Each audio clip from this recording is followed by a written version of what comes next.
Oh. 10-minute timer. I should probably get into Roll20. Uh-huh. I was thinking I was still in it from, Oh, earlier, yeah. Yeah.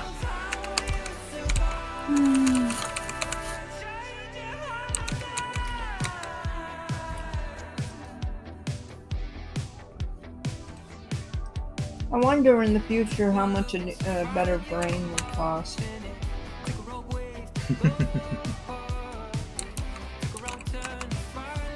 Well, on this planet, it costs about, like 3,000 credits or something. I have a quick question. Sure.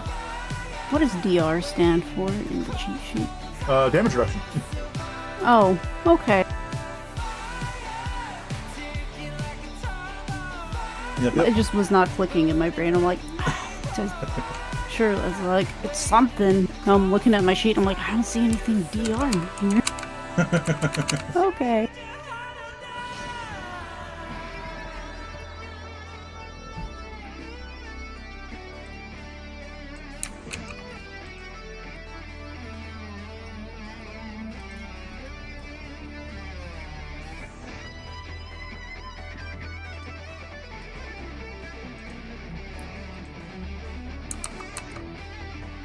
At least the midnight feels kind of appropriate for the cyberpunky setting, Yeah.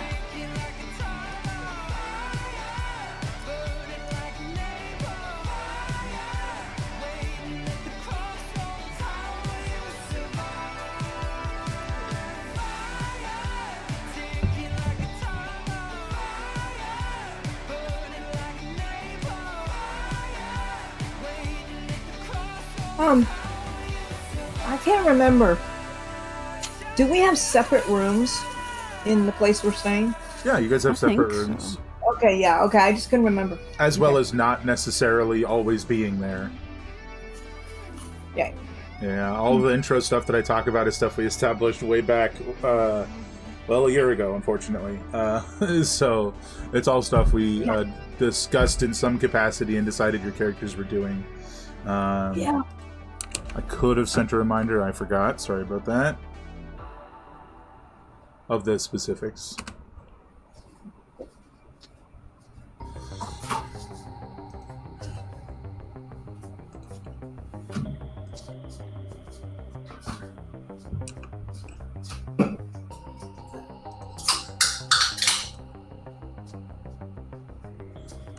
The can hath opened. So is this an addiction if it's 0 calories, 0 sugar, 0 caffeine? Is that still an addiction? Like, what are you addicted to? I don't even know. That I have to have 3 a day, or... Yeah. It's crazy.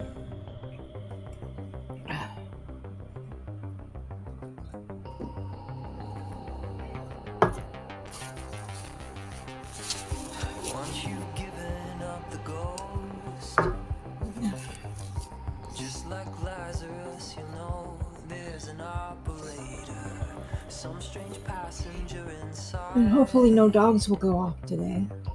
That would be nice for everyone's head. Yeah.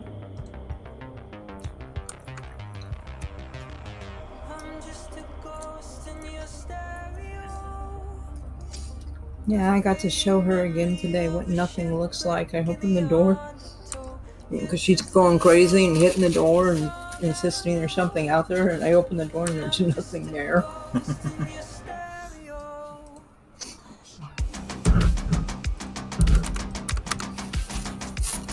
And I'm not saying I have it. I'm not saying I have as good a hearing as her, but almost. So. About all that. There's sometimes.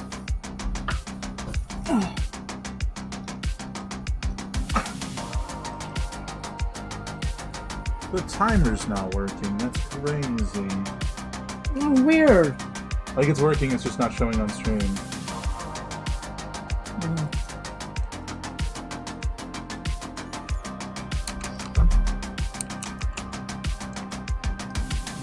go. 5 minutes out.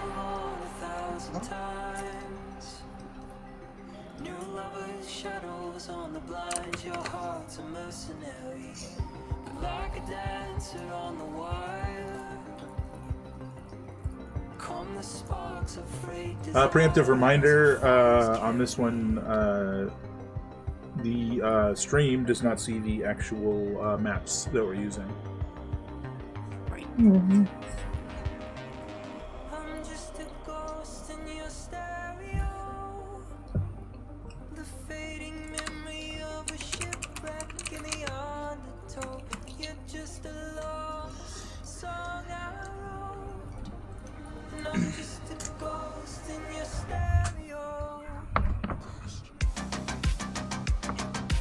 Oh my god, I apparently have all of the information.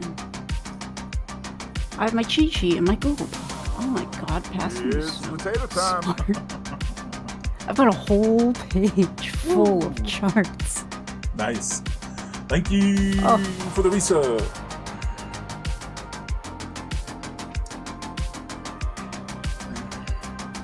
Pass me so beautiful.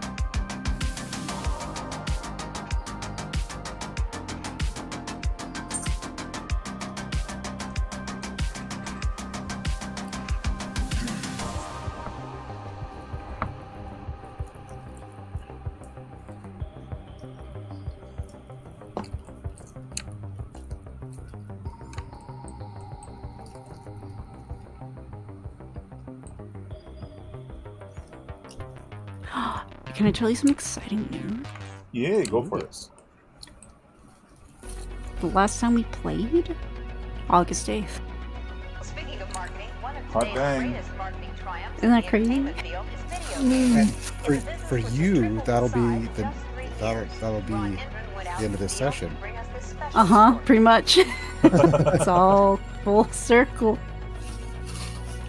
But hopefully no more big gaps like that coming forward, going forward, whatever. Oh boy. Not only fascinated the nation, it has created some interesting problems as well. Although it looked Ads are going. the machine turned out to have some unusual powers. It kept kids mesmerized for hours. We are not a sentimental age. We don't want our parents trying to hold their ticker tape parades. We are not a sentimental age. We're all getting high on fire escapes. We are hooking up with strangers we will never see again. We are not a sentimental age. We are not a sentimental age.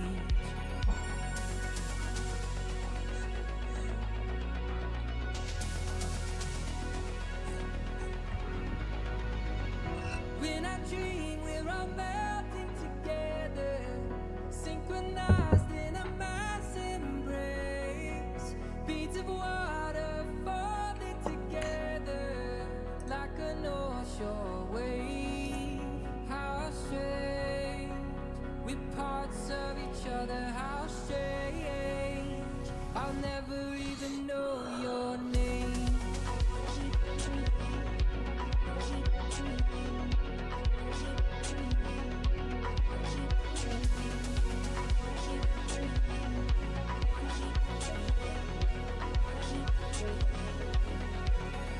We are not a sentimental age. On our shoulders is a boulder of a debt we cannot pay. We are not a sentimental age. My diagnosis says I tend to disengage. I'd rather have my privacy, I'd rather have my space. These are just the pills I have to take. We are not a sentimental age.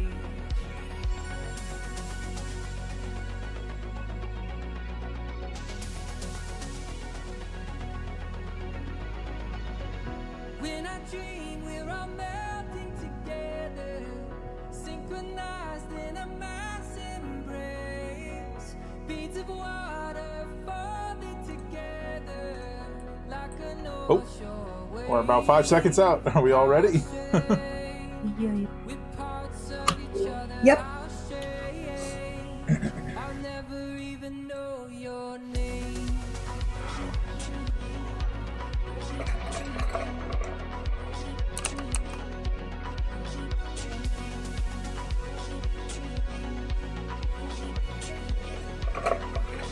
Oh, oops. That's why I can't find it.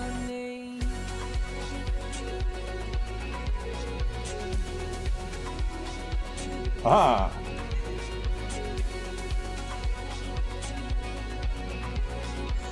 Alrighty.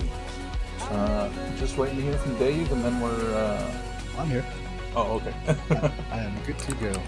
Alrighty. I'm born ready. Built different.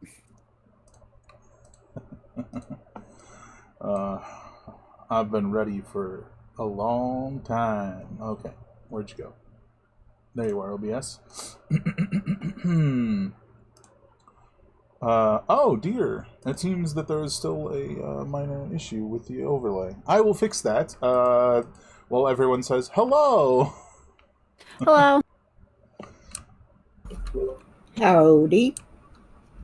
Oh, you know what? You're gonna have to kill your cam, Dave. Sorry about that. That's Oh, okay. no. This one was one of the ones where only I had a cam. No worries. You are the DM now. Congratulations. Just gotta get the window back open. There we go. And there I am. I did not notice that, but we are here, everyone. It has been a minute. To be fair, the first episode was sort of technically more prologue than actual, campaign situations. So here we are, starting for real now. But there's definitely going to be some references to that first session. Feel free to go back and watch it. It's over on my YouTube, and it's phenomenal, if you ask me. Yes, Nice. it is. Well, did I watch that last week? Yeah, It you was- wanted was to good. watch it, yeah. Which is fair. Get the memory going, you know. Mm-hmm. But let's have everyone just do a quick reintroduction and like a sentence about themselves or their character, and then we'll get to the recap. Let's start with Mothership, as much or as little as you want to say. Go for it. Probably as little as possible. I am known as the Whistler. I lost my place. And I don't know how to explain it. I sneak around and take care of problems. You've been sabotaging the efforts of the Spire for a long time. Yes. And there you go. That's it. And you're just the Whistler. There's no other name for you. Statement Right. rather than a question. That's correct. All right, let's go to Dave. What do you got? I am Elbar, a weird, grotesque flesh guy who's hard to describe physically other than he looks like a guy most of the time, but sometimes he looks like a pile of meat, and sometimes he looks like concrete. Sometimes he looks like, Godzilla barf. Fair enough. And last, but certainly not least, and probably largest, well, in terms of swings, Mango. Today I'll be playing the role. Her name is, I think I pronounced it Knif because Knif, it was I think it was Norwegian. It was not English, but she is a high elf Eldritch knight at a young 235 years old. She's a previous employee of Arcane Marksman Securities and worked as personal security for a high-ranking VIP client within the company. She was given the name Knif by her handler. Sure did. And then she, what, defected like 2 years I think ago, it was like 2 in years. universe? Yeah. I think it was 2 years ago. Yeah, there it is. Defected 2 years ago and is basically here to take down the system and figure out what happened to her younger brother. Yeah. Pretty much. I think She's that's also really beefy. everything. And, swings big sword. She got a big sword. She's got a strong jaw. If you punch it, you'll get hurt. And I love her for it. No glass jaw here, but your knuckles will feel glass after you punch it. No, she could open like so many bottle caps with that jaw. Just pop it. It's chiseled.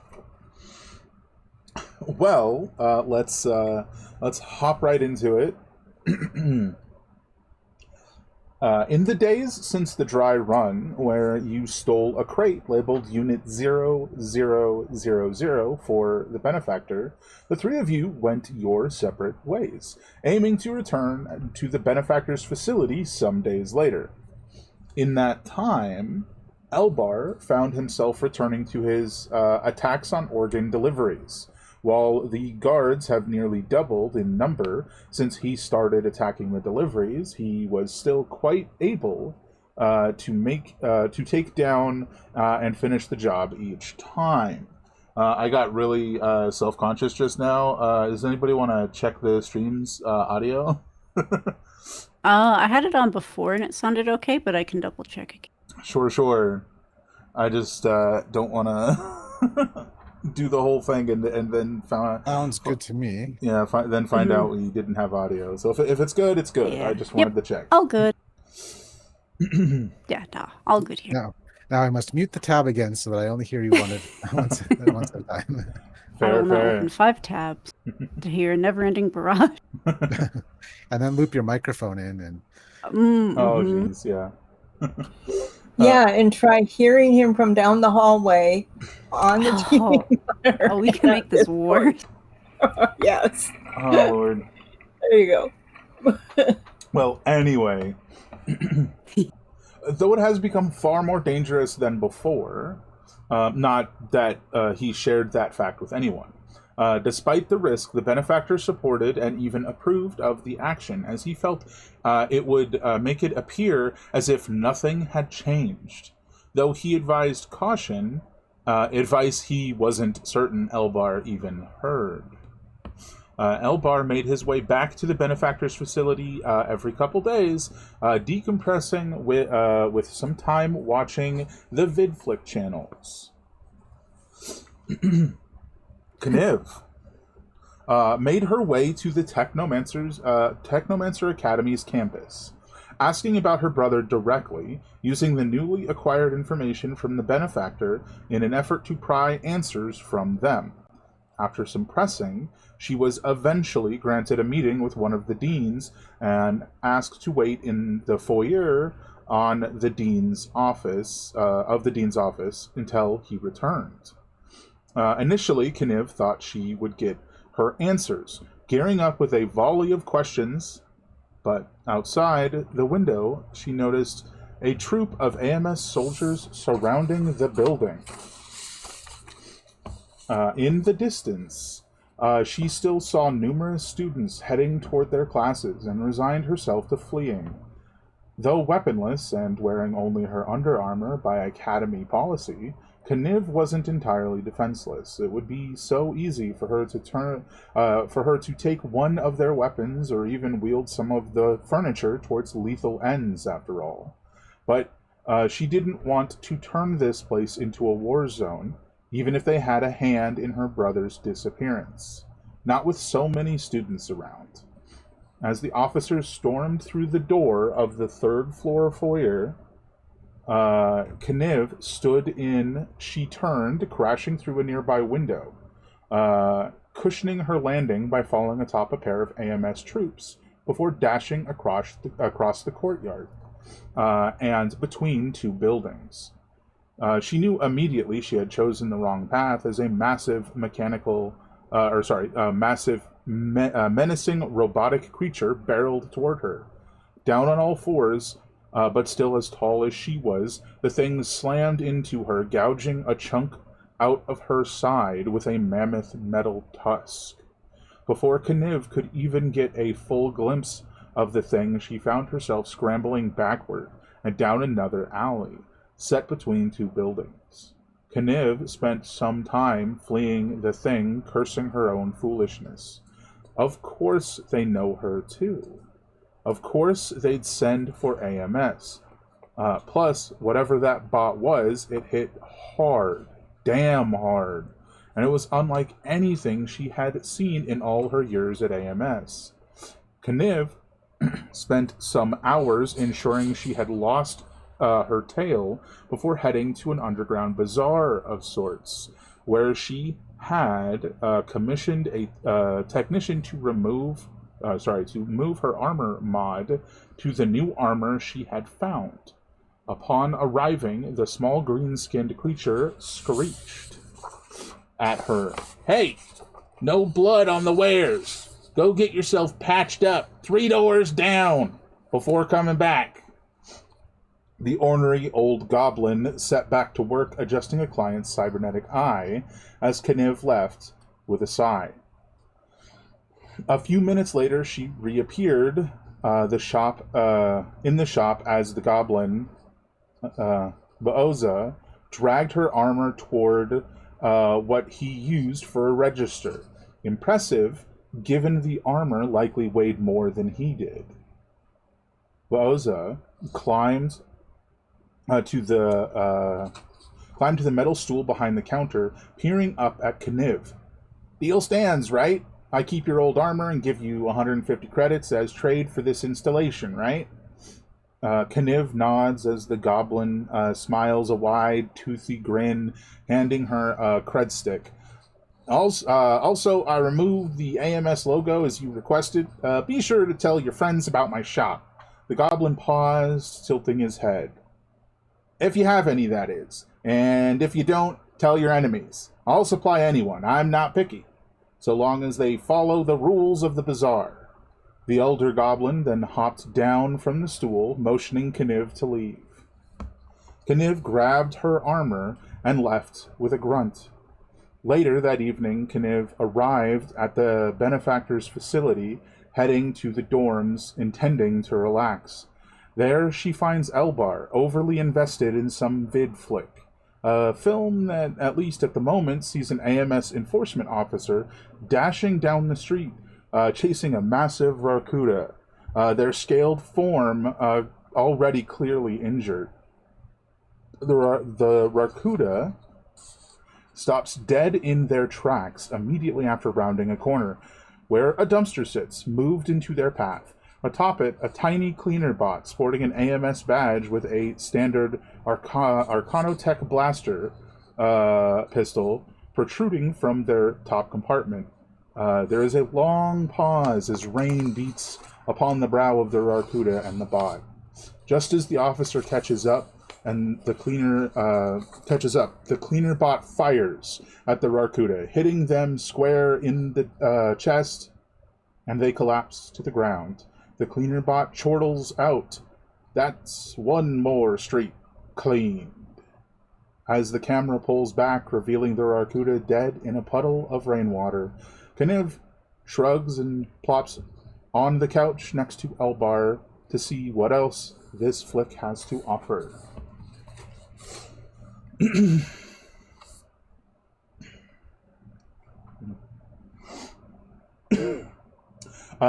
The Whistler had returned to their home some days away. Entering a dark alley and pushing aside a dumpster, they made their way to a heavy metal plate, lifting it away and climbing down a natural incline beneath the paved street, ensuring they replace the dumpster and pull the metal over the hole behind them. Their heavy steps sound as they wind down and down. The Whistler eventually enters a massive natural cave, likely more than 100 feet beneath the city street. The Whistler hops down a hefty slope that slants 24 feet downward toward the center of the room. Before the Whistler stretches a massive tree.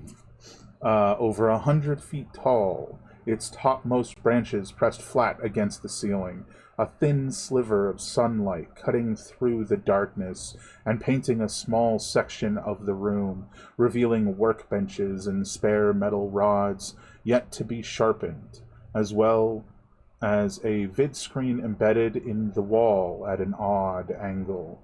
The Whistler continues their path forward until they stand just beneath the tree, staring upward at it as the sunlight slowly drifts over them and then falls upon the tree. At its base, in the shadow of the tree, revealed by the sunlight, a skeleton sits perched in an old wooden chair, grasping a book bound in ancient bark. The Whistler's gaze moves from the treetops down to the skeleton, their hood forever hiding their face. The skeleton is long and thin, clearly tall in life, each bone covered in countless tiny fractures, fissuring across it like a dried lake bed stretching across a parched desert. The thin skull lacks eye sockets, instead sporting a perfectly smooth face, ending in thin, sharp teeth. The Whistler, as if in the midst of performing some sacred ritual, taps the cover of the book with a massive finger, shadowed by their own form. You never had a team, the Whistler quietly contemplates, looking upon the skeleton. But I am not you. Perhaps they are my best option. The Whistler looks to the tops of the trees again and waits for a time, watching the sliver of sunlight make its trek across the tree, the final remembrance, as the Whistler knew it to be called, as they did each sunset, speaking again in a firm, monotone voice.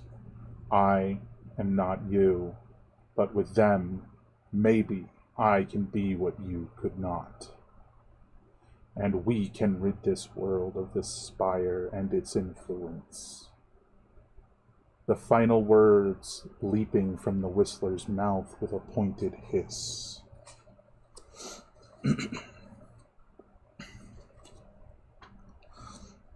5 days after the dry run, the three of you are contacted by the benefactor, who requests you return to the facility at your earliest convenience. Elbar, Kniv, you both arrive within 24 hours. It's up to you if this is the moment you sat and watched a movie together, or if that occurred earlier. But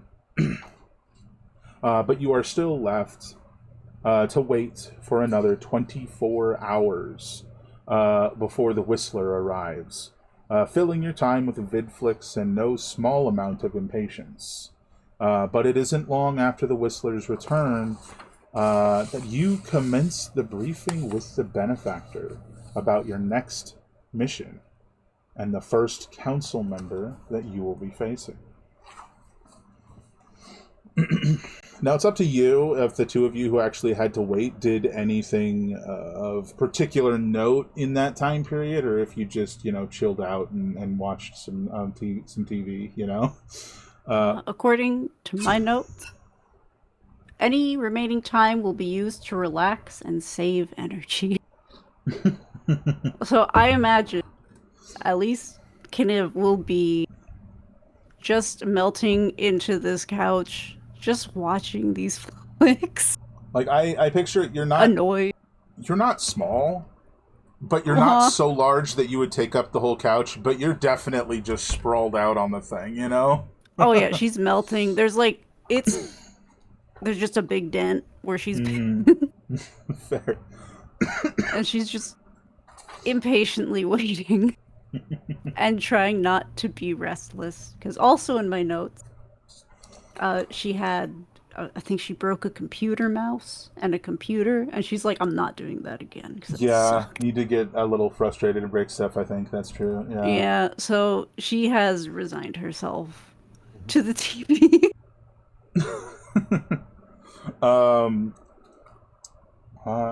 So with that, let's get straight into the is a briefing from the benefactor. So it's been 6 days since the dry run at this point. The benefactor clears his throat as there is a clank of metal on metal in the dark room. The screen barely illuminates his face enough to reveal a portion of the burn scars on its right side, which he had shown you previously. A moment you've each replayed again in your minds. He was a thin, almost sickly-looking gold dragonborn. The scales on his face had burned away entirely, leaving him permanently disfigured. You hadn't noticed it at the time, but now as he moves and the terminal light reflects off of it, you notice his right arm is cybernetic. Not overly fancy, complex, or otherwise elaborate, but effective, and likely stronger than the original limb. Despite most of his features being hidden, you feel like you have all you need to know to find him if you wanted. Kniv, you find that suspicious, as if he wanted to lull you into a false sense of security, all while showing you only what he wanted you to see. But for the moment, he is providing what you need, so you let it slide.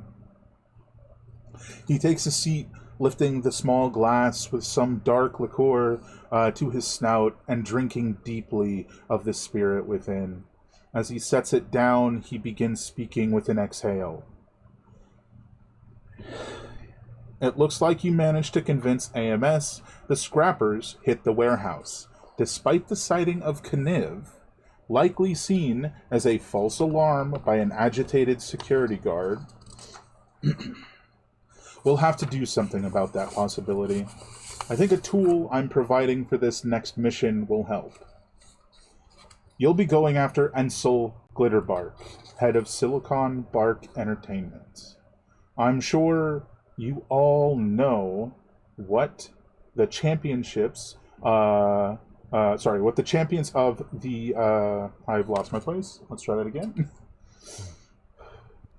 I'm sure you all know that the champions of the death races, mazes, and so forth that he runs on his shows are recruited into AMS or one of the other corps where applicable. What the public doesn't know is those that refuse are executed behind closed doors, many by Ensil's own hand. Most of their prize money never even makes it to their families. Just enough to assuage suspicion. Their deaths are covered up, announced a year or more later. If I recall, they had claimed the last one was a sky skimmer accident. In reality, his throat was slit by Ensil months before. That is to say, it's a scam to weed out threats or recruit them into the Spire's forces. The man himself does hold some power, but not nearly as much as the other council members. He can sling a few spells and wields a blade well, but the real threat that he poses is his ability to persuade people, and with the holographic generation plates replacing every inch of his skin, he can look and sound like anyone too. Glitterbark is a vain and vengeful man, creating a veritable fortress of a compound surrounded on all sides by graph steel walls and an energy shield dome that only comes down when his own have comes and goes. That is a high altitude hover vehicle.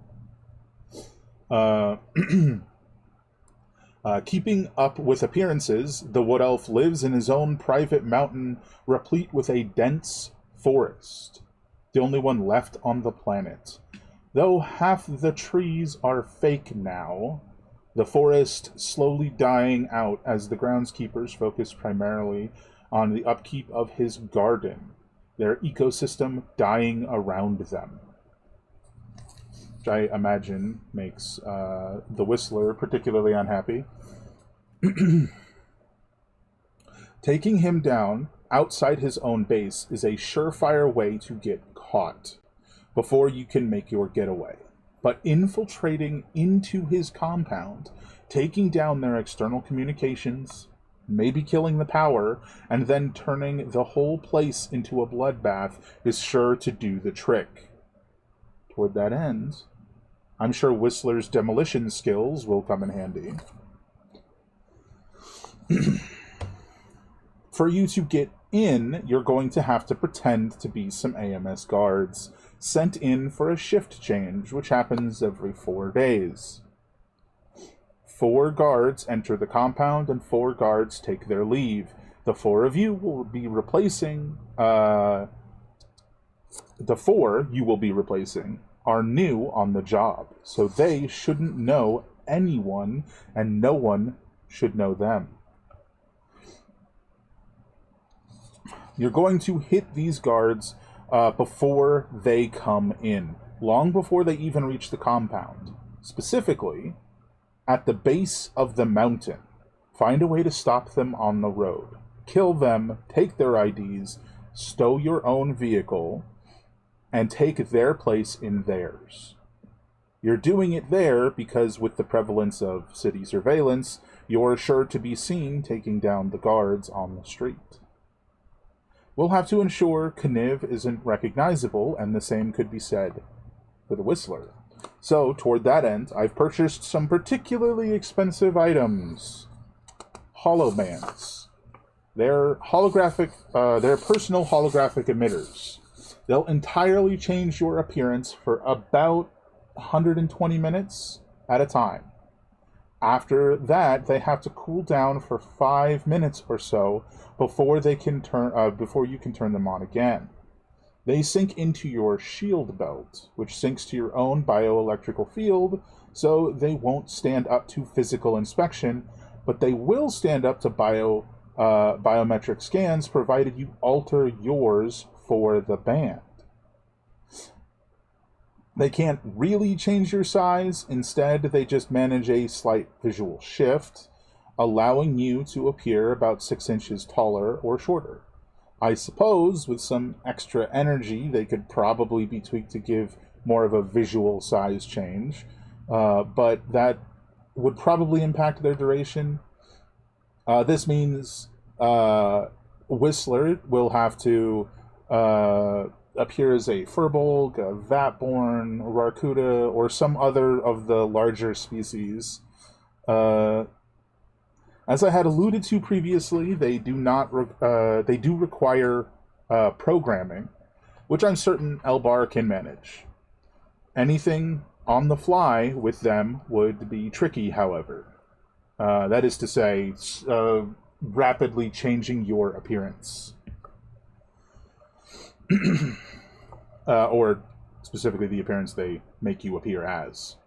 Also, if your shields go down, the holobands disconnect and have to be realigned. Though, from my understanding, it's quicker syncing them again once they're synced the first time. I was able to get 5 holobands, which should give you some spare. They're down in storage. As for lack of a 4th guard accompanying you, you'll have to come up with some excuse or alternative. That is for you to figure out. Once you get there, they'll check your IDs, so you'll have to alter them or have the holobands changed to fit them. The IDs have chips with some extra information you will want to reference if you're going to be taking someone's place. Or you will need to alter if you're going to be someone else entirely.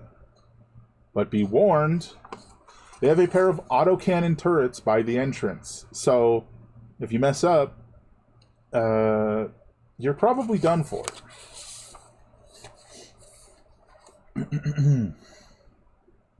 Once inside, you'll have to make your way to the security building. They've got it serving as the primary comms tower for the place. Take it down. It will block all communications. Though, it is worth mentioning Ensil has a personal comms array, but it relays his data directly to the larger tower atop the security building. It has a much shorter range, so unless you get wildly unlucky and there is an AMS patrol at the base of the mountain when a signal is sent from it, it shouldn't prove any issue. They've got a total of 54 guards on the premises, 36 of which are in the barracks until their shift begins, which, by my understanding, will include you once you get there. You'll be in the barracks. They are not permitted to wander far outside of their shift or an emergency.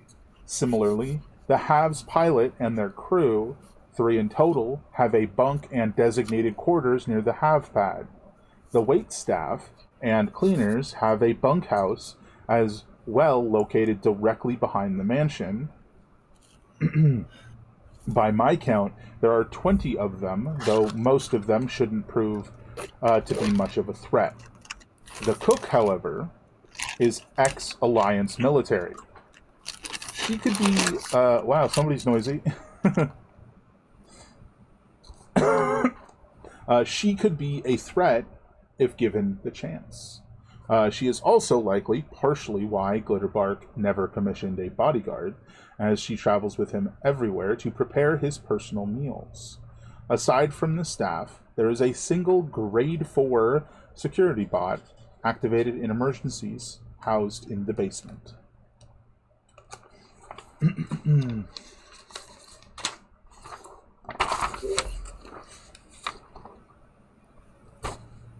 the basement power plant. That is quite the number of obstacles, and you're only subtracting 4 to fill their spots. Back to the layout of the facility, there are 3 guard towers atop the walls. Each has a solar array providing most of the compound's power outside of the mansion, which they only provide a portion of the mansion's power, that is. The mansion basement houses a planar pinhole generator that provides most of the power for the mansion, and some of the power for the rest of the facility. I've also managed to get these overhead shots of the compounds, which is where I pull you guys over here.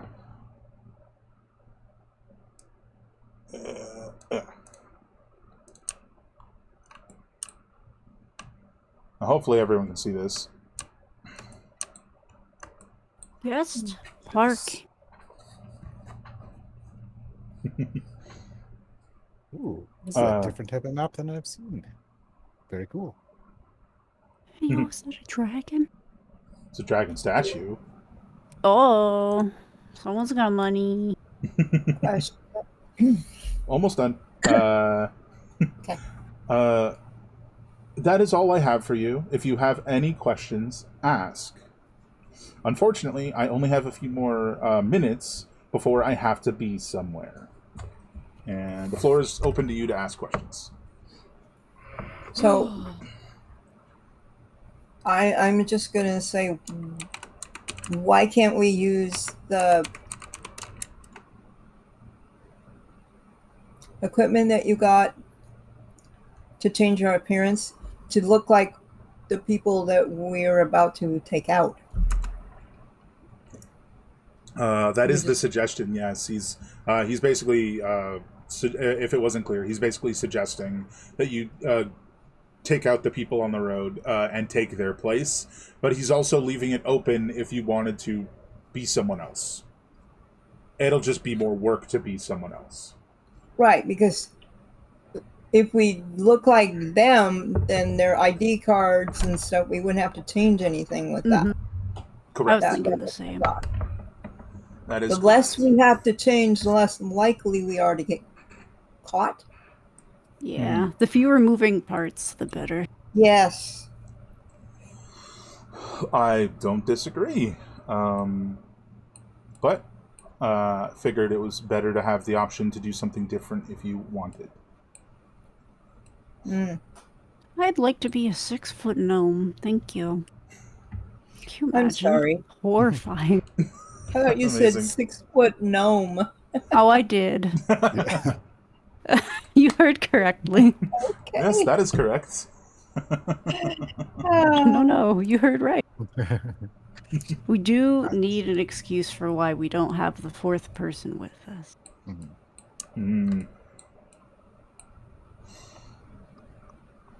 Mm.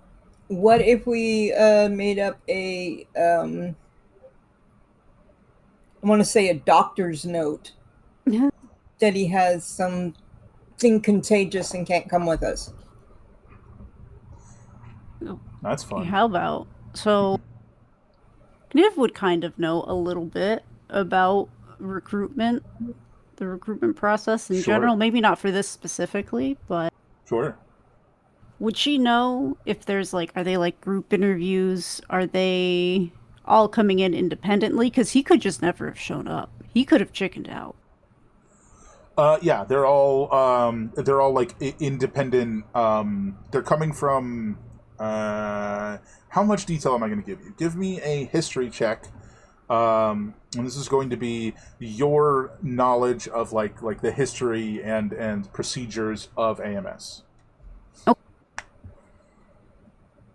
17. Hey, that's pretty good. Yeah, so for the most part, people who take this kind of gig where they're like going in and out of like an existing structure, and they're replacing people for several days at a time, etc. It's rarely like a group interview. They're not going in as like groups. It's usually single one person going in and getting the job, and even more common than that is people being transferred from other places that have been proven to be competent, but oftentimes something's amiss. And they're given this like stable, you're here instead of, like chasing criminals or whatever. You're What here a polite instead. way to phrase that. You're here instead to try and realign you to what they believe is right. Okay, I feel like if that's the case, just straight up saying they never showed up, Yeah. I feel like that would fall in line. Like, they chickened out, they, Right. something's agree. amiss, they just went the wrong way. Find the one that fits the AWOL personality type the best. I'd say it's just kind of either chickened out or just threw a huff and a puff and was like, I'm better than this. There's no show. They found something better to do. I mean, if that's the method you want to go for, the less details you have, the better. Right. Yeah. Again, the fewer moving parts, it's like we could have a grand story, but it's like they're just AWOL. Right. Not cut out for it. Are you asking Probably. me? Yeah, that's not my business. I showed You're up not to my work. supervisor. You're not my real dad. Do you guys have any more specific questions? I do have to go.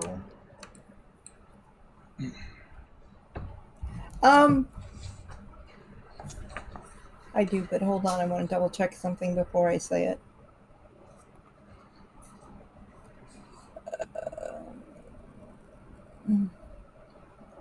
Sorry. Come on.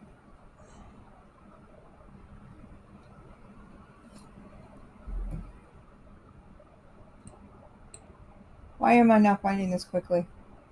Couldn't tell you. I could have sworn it's always right here on the character sheet, and I don't see it. Was it about the demolition stuff? Languages. Oh, you're asking about languages? Yeah, where is languages? I thought it was on the left-hand side. It should be on the left side unless it never got written for you. Shoot, which means that it's in my... It might be somewhere else, so what's the question, though? Like, just what language they speak, or what are you looking for? I'm remembering he speak Draconic. Yeah, you can speak Draconic, that is correct. That's Draconic, what I thought. Okay, so then you should be trade speak in Draconic. I mean, all of you can speak trade speak. It's common, basically. Right. So I'm just going to say in Draconic. Okay. Um,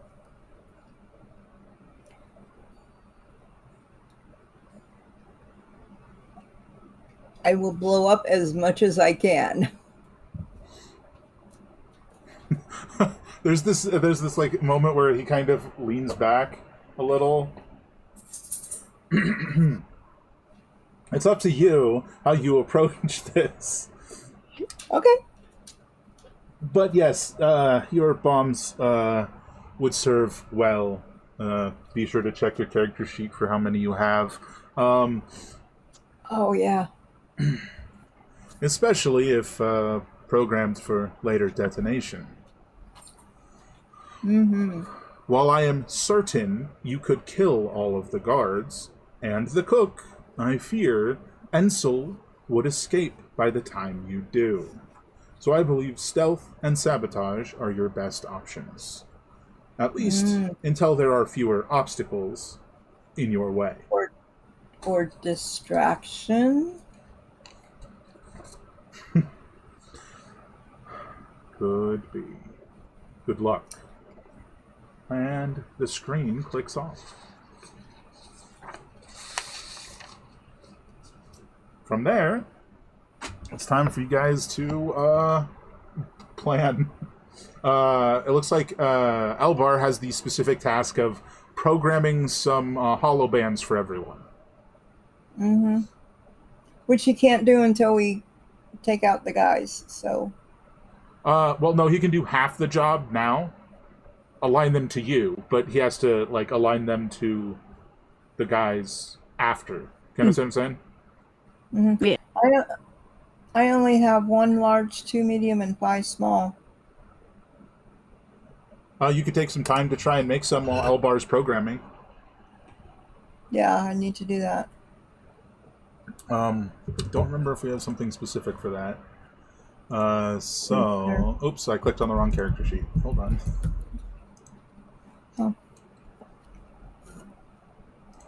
Oh. Did we have it up here? Oh yeah, demolitions. You have a demolition skill. Right. We'll say demolitions intelligence to create bombs. And Right. we'll give you 1 roll initially, and then see what Elbar's got going on after that, okay? Okay. So when you click on it, it should query, and you say intelligence. I'm trying to find it. Left side. Where right around where languages are supposed to be, actually. your only language is explosives. That's all you need. What I more speak could you ask? kaboom. I am blinder. Oh, there it is. Jeez. Yeah, it'll ask you, just say intelligence.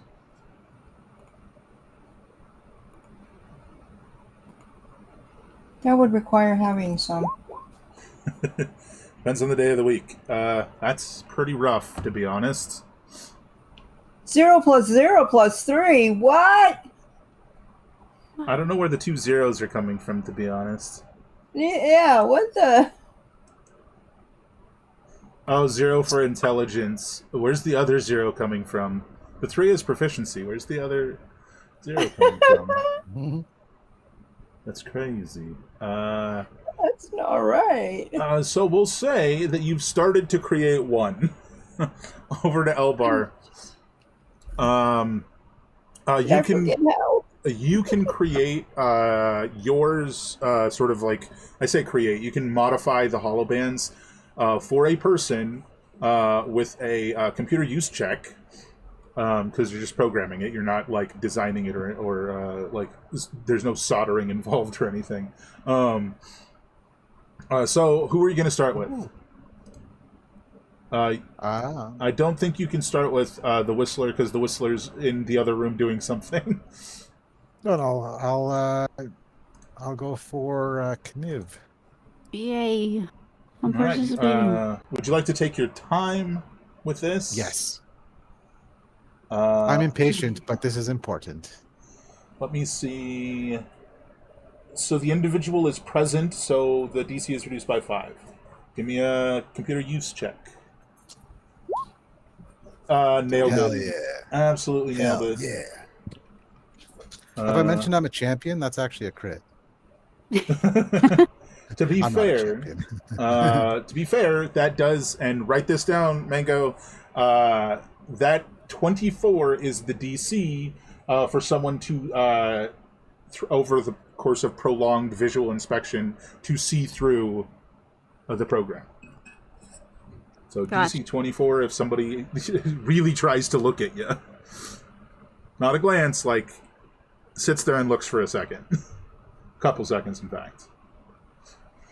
You are also... Oh, nope, sorry. Didn't quite get that high. It was one too low.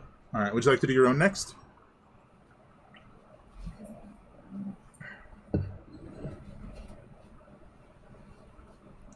Would Elbar like to do his own next? Oh, what? Okay, that's the you. Yes, and I will take some time on that. Sure. All right. Still not too bad. That is much the same. Note that down as the DC to see through it with extended inspection might be the way to put it. Could be better, but hopefully you won't end up in a situation where somebody gets to stare at you for too long. If that's the case, I'll stare right back. Just freak him out a little hunting bit. Monsters. Yeah. Freak him out a little bit, they'll look away. So that probably took you maybe 40 minutes to get those two done. Probably less if we're being honest. So next up is the Whistler, who's currently like across on the other side of the storeroom at a table, like wiring together some explosives. Would you like to inform the Whistler that they are next? Yes. You don't want to be in here while I'm making these. Well, do you want to slide over to the door here, and I'll get this set up while you work, and I'll just stay on the other side of the door? Fine. All right, Whistler, give me. Ooh. So that's just a failure. So you're gonna have to try again. But that's probably good. Whistler, give me an intelligence check before he does that. So his first run was like running on some assumptions and failed. Yes, they were. He was gonna have disadvantage as soon as I finished, but he didn't need it. So Whistler, just roll intelligence. Ha! Oh yeah, no, you've got no idea. You're sort of just like, well, are you done? No, you're not done. Something is amiss.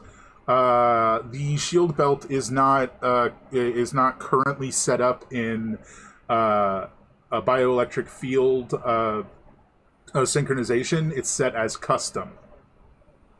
And so as you're trying to link to the shield belt, it keeps failing because it's trying to link to the bioelectric field. Any thoughts on what you can do?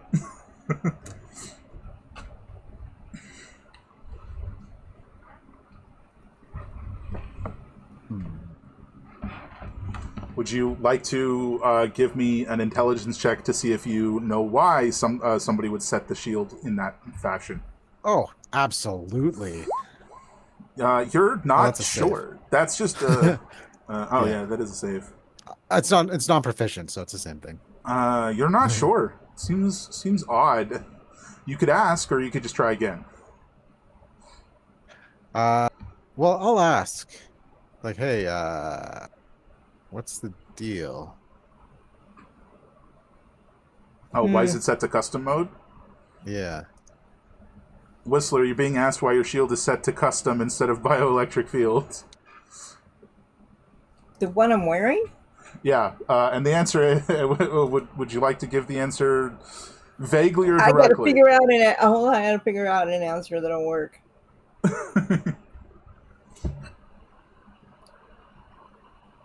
Because most of my parts aren't bio. There we go. Okay. Well, I understand that. Let me try it again. not necessarily that it'll be any easier to do, but I'll try it again. Well, I got, very slightly a better result. Yeah, it's I'm not much of a biohacker despite myself. it's weird. Would you like to? Oh crap! Let me look at your skills. You have computer use, yes, but do you have anything else? Cartographer's tools, computer use, and computer science. Freaking nerd. I got proficiency in darts.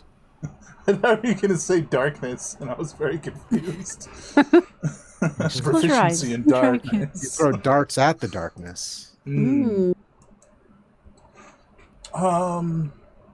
You could use a computer use, and this would be a lower DC, to try and run a diagnostics to identify the method that was used to program it previously. All right. In the words of Nero from a good but ultimately flawed Star Trek movie, fire everything. That's pretty good. Yeah, so the even though it's sort of labeled as custom, as like a custom field that it's specifically programmed to, like someone shaped it by hand kind of thing. What actually has occurred is someone's used a non-bioelectric field as a template. They have just used, it seems to like sort of state in the notes like existing or existing electrical impulses. And you can sort of piggyback off of that prior work, and this will give you advantage on the check if you'd like to try and do it again. I would like to try. Can I just be honest with you folks? I am so happy I was able to play today. Yes! 23 is a success. So, Mothership, if you'd like to set that as the close inspection DC, 23. What? 23, yeah, is the close inspection DC if someone tries to examine your body, I guess. The illusion, the hologram.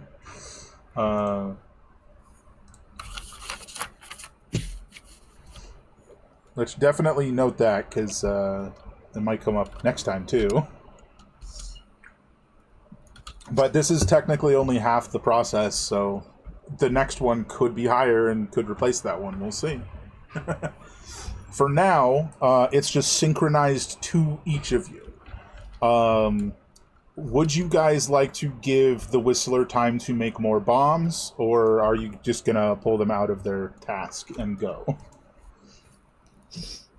You know what? I just realized he forgot to give you the date, so we'll just say, like, as the screen clicked off, it was like, it was like, 2 p.m., 3 days, that's when they'll be on the road. Oh, we could have more bombs. Yeah, so... Yeah, I'm a big fan of bombs. Let's, just for the sake of expediency, why don't you give me one more check for today at advantage? For your bombs, Mothership. Did I, never mind. I do not know what words I was going to do. Mm-hmm.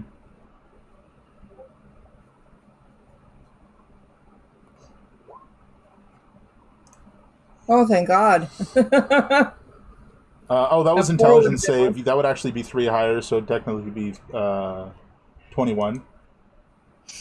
No, I'm glad we're not using the pour. That would be a explosion in the room. Mm-hmm. Right. Again, it would be 3 higher, so it would be 7, but still, that's really bad. So you can get 3 small bombs, 2 medium bombs, or 1 large bomb. 2 medium. I believe that was the size written there. Yeah. Yeah. 2 mediums. There we go. And there we go. We'll let you do 1 more of those, and that'll be it. Like, add advantage Not like it. that. Also... Add. Yeah, you're doing Demolitions in the bottom left.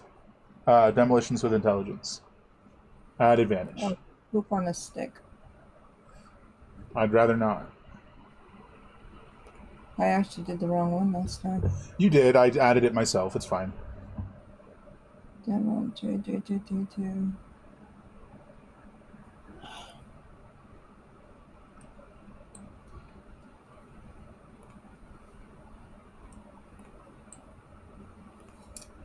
Come on. Ooh-wee.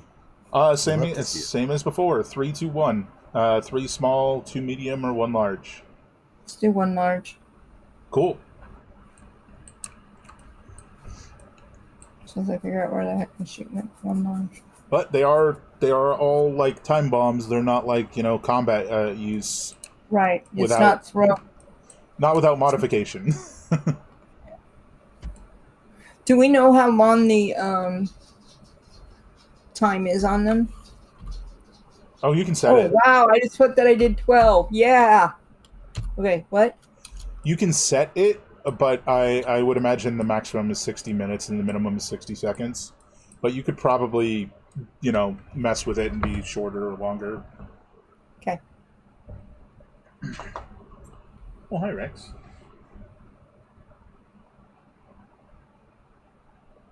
I'm distracted by dog. All right. So is there anything else anyone else wants to do in the meantime?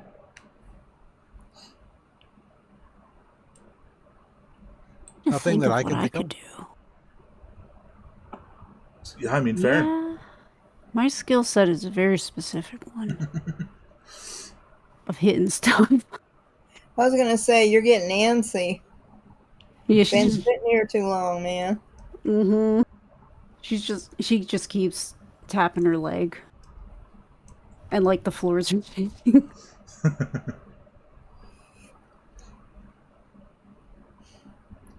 Yeah, fair enough. So if there is nothing else specific you guys want to do, or for those of you who prepare spells, discussions you want to have about preparing spells. Oh, I do get some of those, huh? I can have a familiar. If maybe we want to send something ahead of us just to kind of scout, Oh, I think that's a really Make- good idea. make sure our timing is good. Mm-hmm. Yeah, it's an option for sure. Just let me know when you want to throw that guy out there. Let me remember how Find Familiar even works. I remember we picked a few accidentally specific downloaded things the for you, but I don't know where they ended up or what. Me either. They might be in DMs, to be honest. Oof. But we did specific, like, in-world stuff. So, Yeah. she's gonna have Find Familiar at the ready. Anything for Elbar. So I will.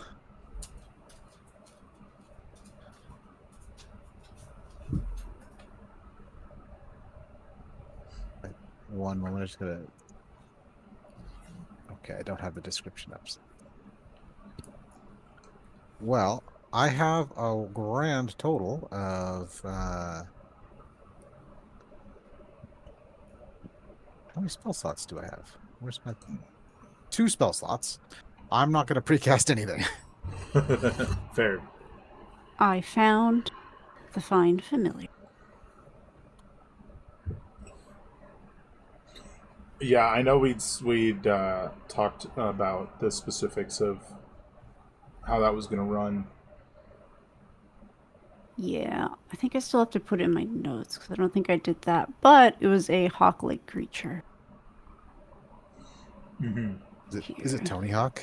Can you imagine? You just go up to him and be like, "You look a lot like Tony Hawk."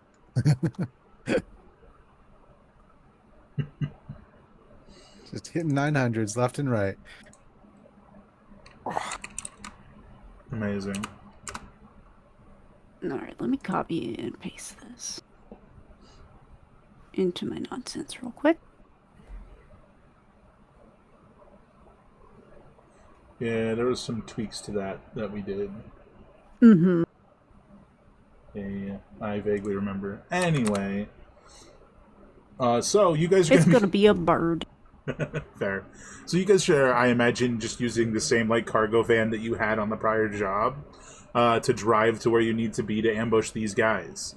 You know the path that they're going to take. It's the only path.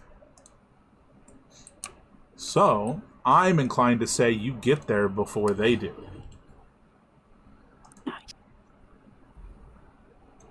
Unless you just decide to go last second. I will say that you guys will be here. Able to set up a little ambush.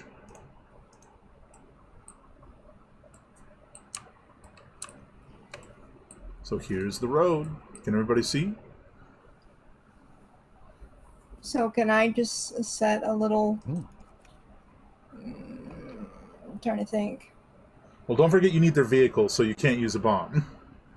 Oh, doggone it.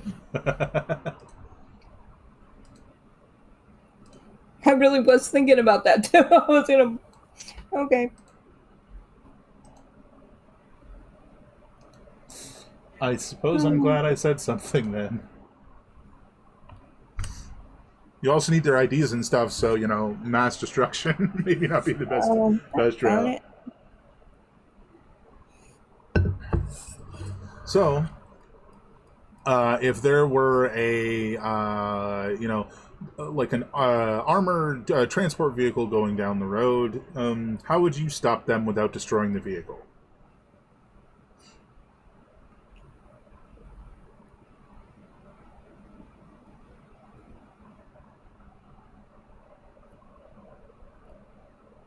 I mean, could we just put our vehicle in the middle of the road with 2 flat tires? Certainly an option. We could wave them down. Hey, we got a flat, guys. Help.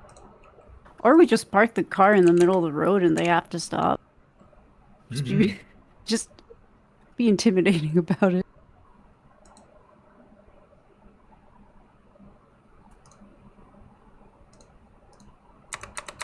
Yeah, I mean, it's up to you guys.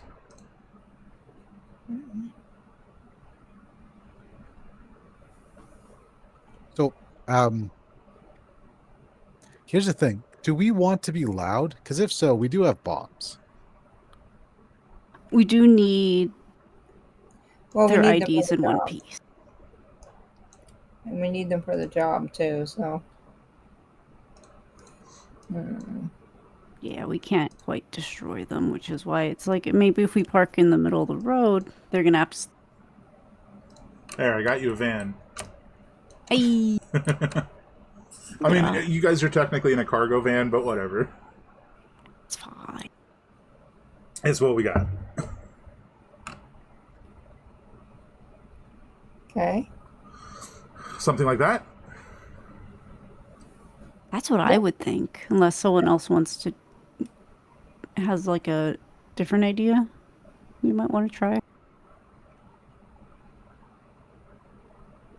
Well, my ideas are all super freaking loud, and maybe not good for our long-term existence, or at least make an easy long-term existence.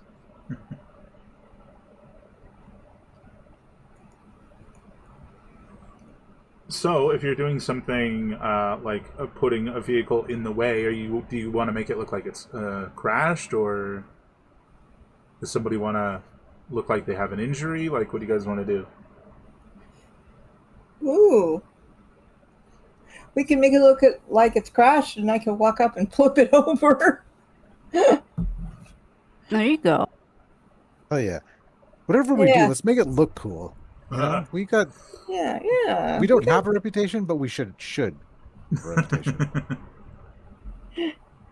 Yeah. Yeah, like it sort of it's a vehicle that was driving this way. It got flipped on its side. Why is the vehicle here? It doesn't matter.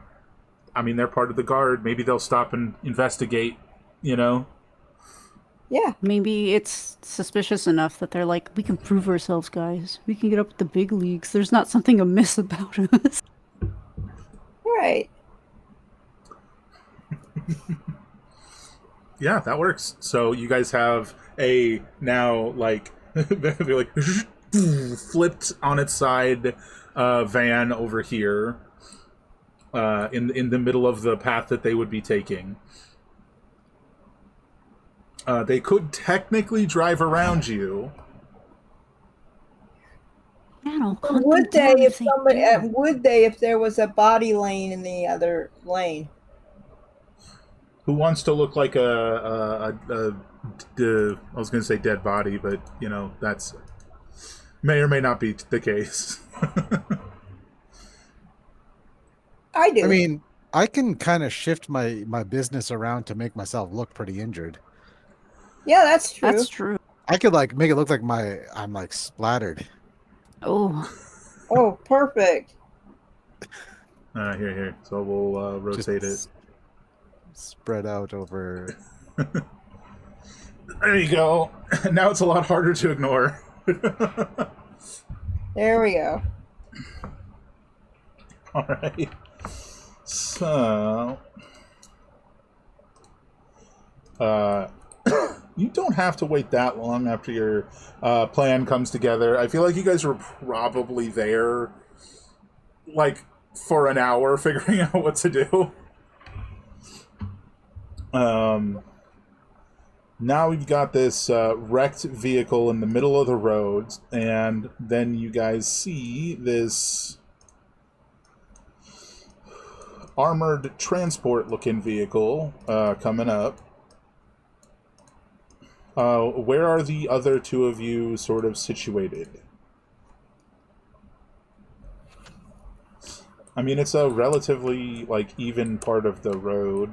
There's, like, a little hill you can be on top of. Or, on the left side, it's up. Where you guys currently are. You could just sort of be, like, crouched. How good of a sniper are you? who, me? Yeah. Not very. Okay, I'll go be a sniper up there on the Okay. hill. Would Kniv like to hide behind the flipped vehicle? Yeah. Just imagine if we could flip the vehicle on the guy. Alright. You guys can all see, right? See Yeah. what? Yes. The map? Yes. Oh, yeah.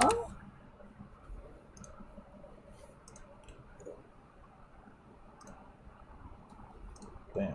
I can see everything. I am not behind. Okay, I'm over here. There we go. Mm-hmm. Behind her, what? From, well, I don't know what. Oh, they're coming from. Okay, Yeah, they're in the south. see that now. They don't, I saw that too, you know- and I was like, oh, wrong side. they stop about here, and you can definitely see or sort of intuit that there's like a conversation happening inside the vehicle of like whether or not they should get out and investigate.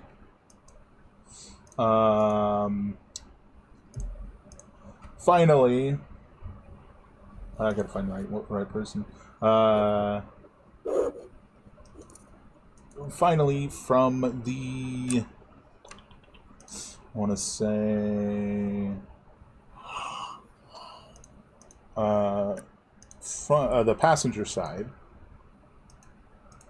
Forgive the token situation. A dragonborn steps out,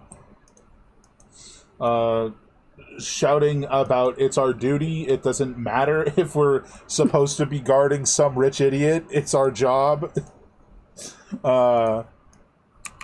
And they come around here, by the time they get here, you see like the whole like weight of the vehicle shift, and a Rarkuda steps out the back, driver's side, big fella, again, not the token, Rarkuda. I think we may or may not have described them last time. They're basically bear plus lizard. Oh. With a little more like humanoid, but not a ton. Okay, what plus lizard? Bear. Oh, bear. I just didn't know what that word was. Yeah, and the Alliance had a big war with them at one point. But anyways, they're the only two that get out. For the moment, so this one comes to the front and stops. Well, this one is sort of like moving around the side, trying to peer into the windows, and she goes, "I'm gonna see if anyone else is inside." Okay, I am going to use this opportunity to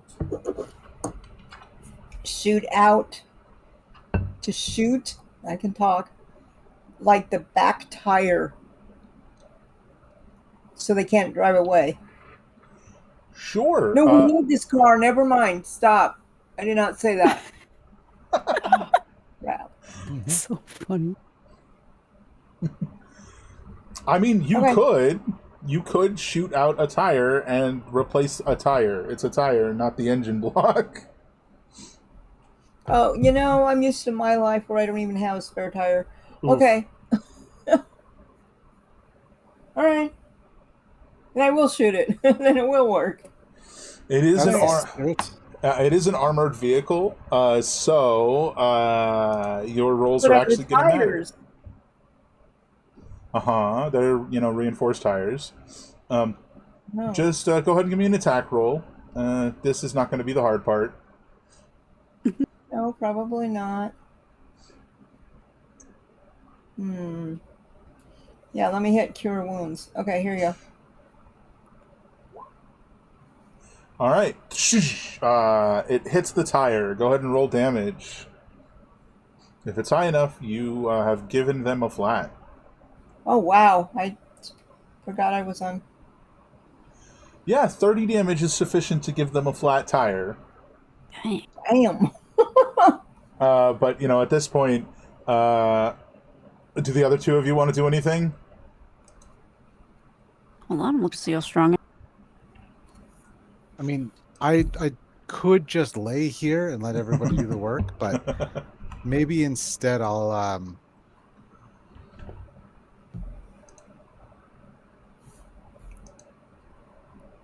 let you have a strength check to see if you can flip the car on this guy. Yes. Yeah, do that. Any specific skill or just a straight up? Strength or athletics if you got it. That was an 4. What is a plus 10 for? If I'm gonna roll an 8. Wait, hold on. Oh, there's so much reading when you're a fighter. I can't read. Okay, I did not fail a saving throw. That's what I'm thinking of.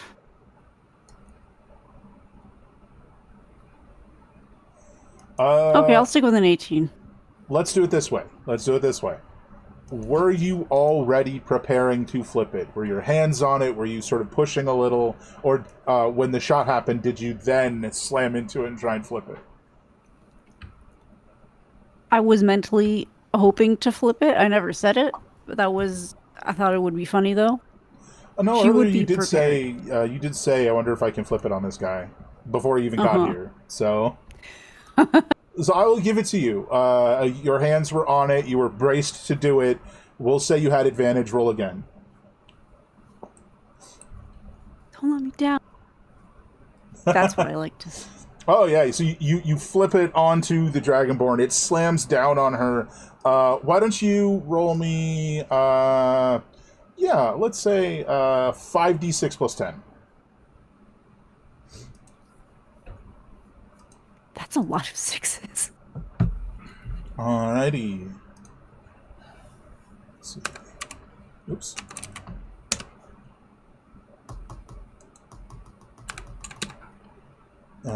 But it's actually going to be this, so...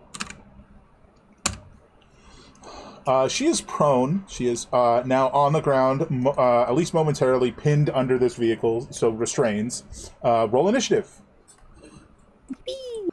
Well, that we can do as a group activity. I will say, as after that occurs, both doors flip open. Roll initiative. Where are you? There you are. Hey, get him. I better come up with an idea of what to do. And in the, coming out the driver's side is a Furbolg. Those guys. Where is my character so I can click on it? Top left. Mid left, I guess. All I have is the road and some green. Over here. Oh. And coming out the back passenger side is a gnome who is not 6 feet tall, unfortunately. Dang it. But definitely has a different vibe than the rest.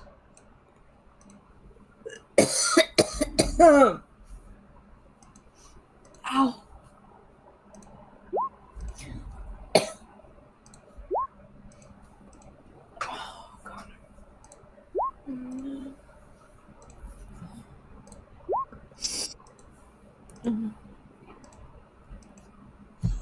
All right, the gnome goes first. She is a specialist.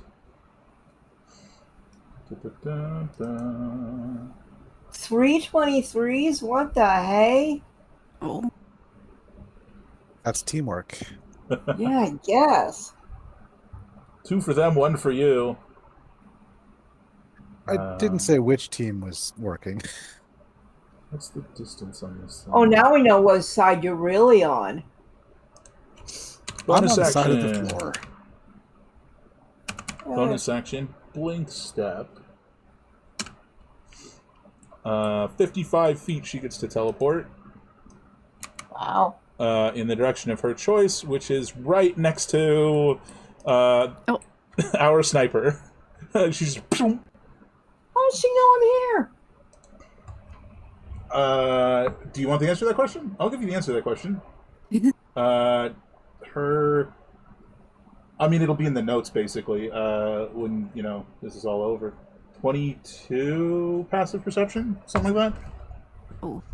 Big passive perception. I don't have the exact number, but it's really big. No, not 22. 17. But still, pretty high. When there was no check rolled. Might be on me on that one. And then she is going to draw and swing her force saber down at you. Well, it has to be down because you'd have to be prone to have any chance of not being seen. Right. 23 to hit. Wow. 11 force ignores 1 damage reduction, so I don't know what your damage reduction is. Oh, God. So... That's on my second page. So you'll get to do that math. I don't need to. We just freeze. Where did I put it? There it is. So we came up with... Didn't we put the number down? Should be somewhere.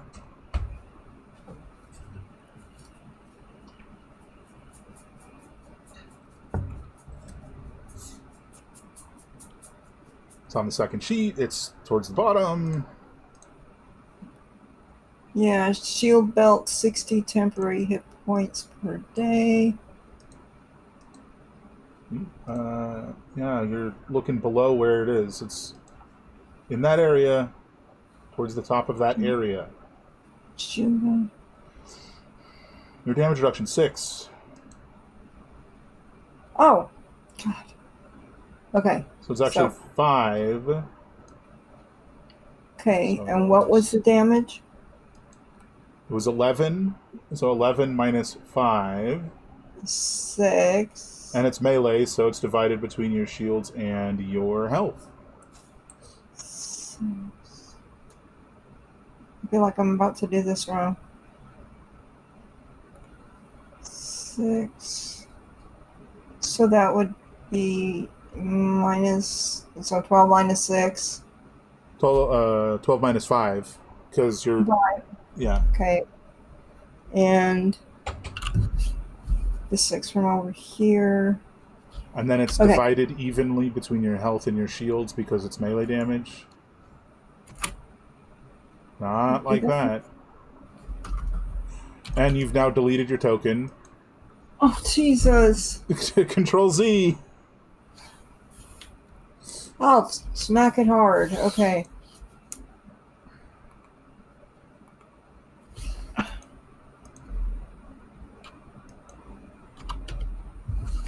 Come on. It's been a minute.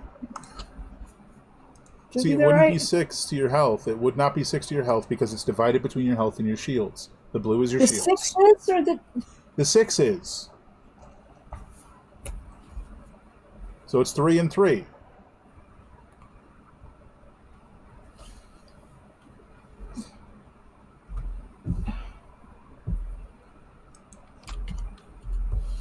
Okay.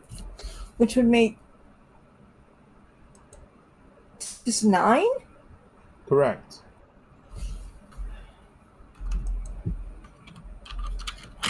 Wow. Okay. There you go. We'll get the hang of it again eventually. I never had the hang of it.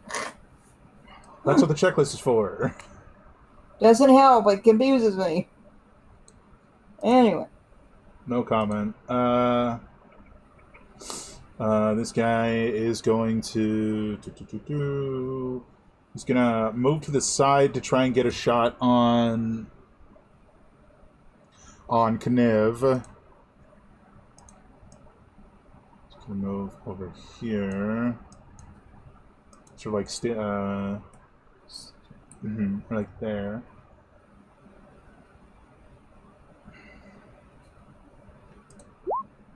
No advantage. 20. 20 does hit. 14 force. Apply your damage reduction, and that goes directly to your shields because it's not melee, and it's not electricity. Not lightning. Elbar, how does the blob on the side of the road want to do this? So, I think that I'll start just by going a little simple, right? So I just need to double check because it has been a moment.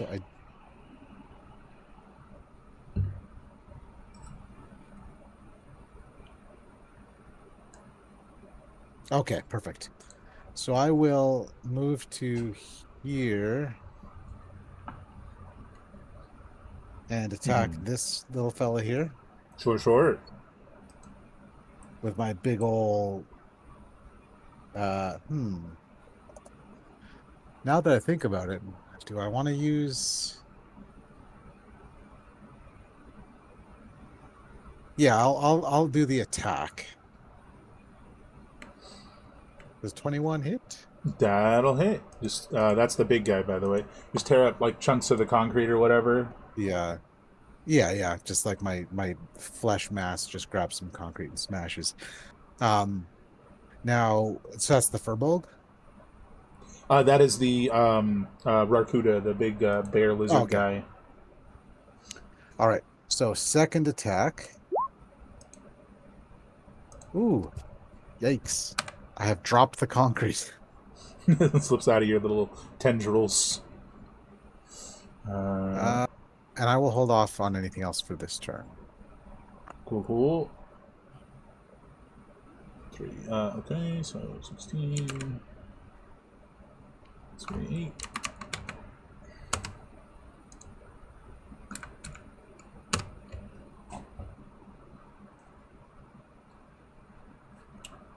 Alright. Alrighty.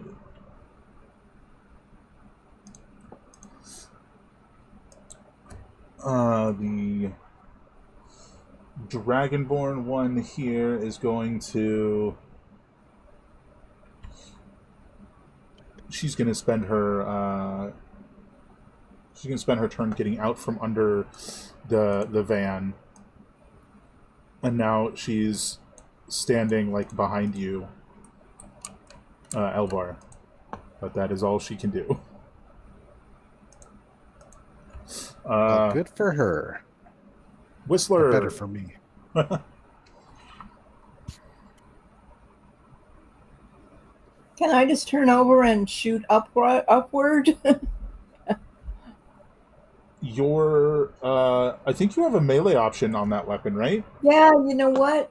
I was just thinking about that. No, I would have to be like standing up to grapple though.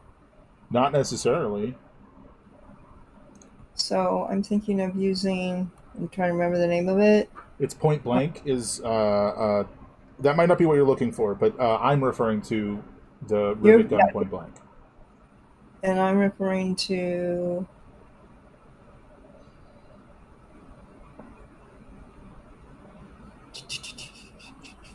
Oh, we forgot to include your ranged fighting style wasn't checkmarked when you shot the tire.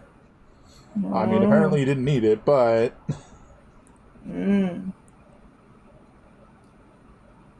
Oh, poop. No, I can't find it.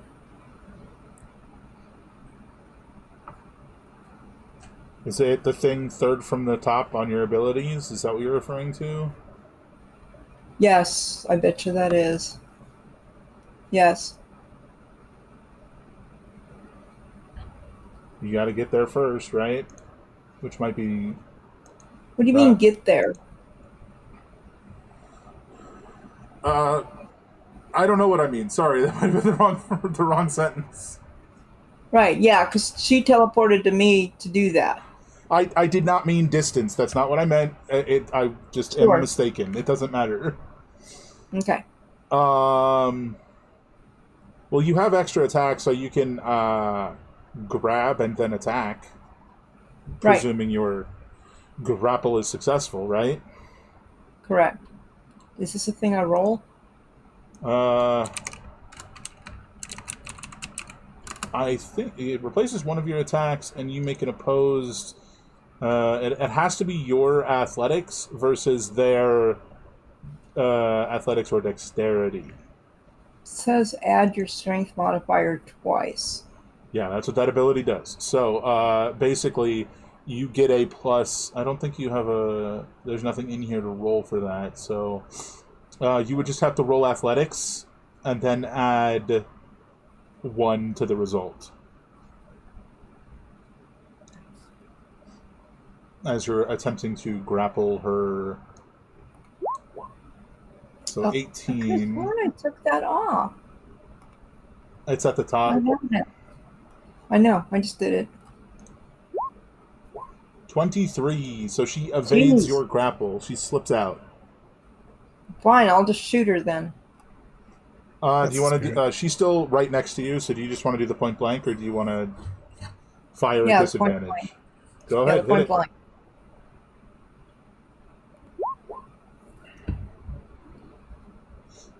That will unfortunately be a miss. Alright, I'm just having all the luck. Okay. I'm looking at your thing, I'm a little confused. That reminds me, I had a game last Sunday, I think, and one of the players was playing a monk, getting 4 attacks a turn. It took 4 rounds before he hit anything. It was Oh, good so lord. bad. I felt so bad for him. That's worse than 20% accuracy. That's rough. All right. The Rarkuda is going to reply. It is going to... Let me double check.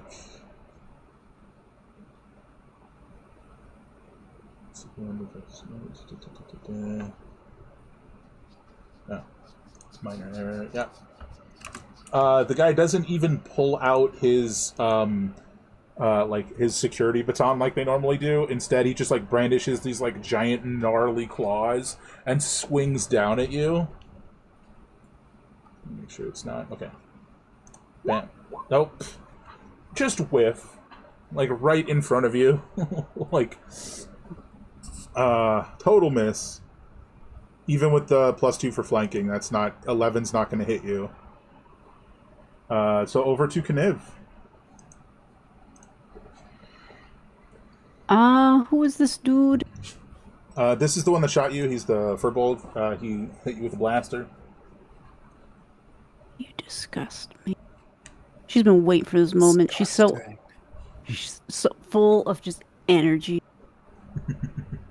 Could be you. Gonna get you. I am. Let me double check. I was just reading it, but I've instantly forgotten.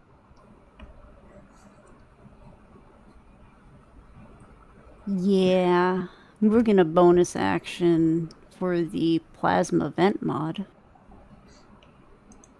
Let me check that. Giant sword additional starts 3D. spewing plasma. Yeah. And now we're gonna attack them twice. Yep. Do they both hit? Yes, they do. Excellent. Numbers. Woo. Okay. Math. Yeah, sorry. 32. 18 fire and 43 slashing. Okay.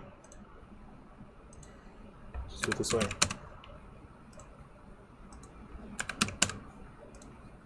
And then,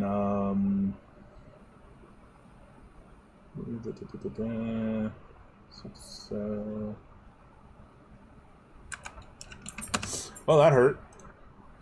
Well, you've got the battering property. I genuinely don't remember what that does. I was going to ask you. I was looking through our DMs and I'm like, I don't see anything about battering. I can find it.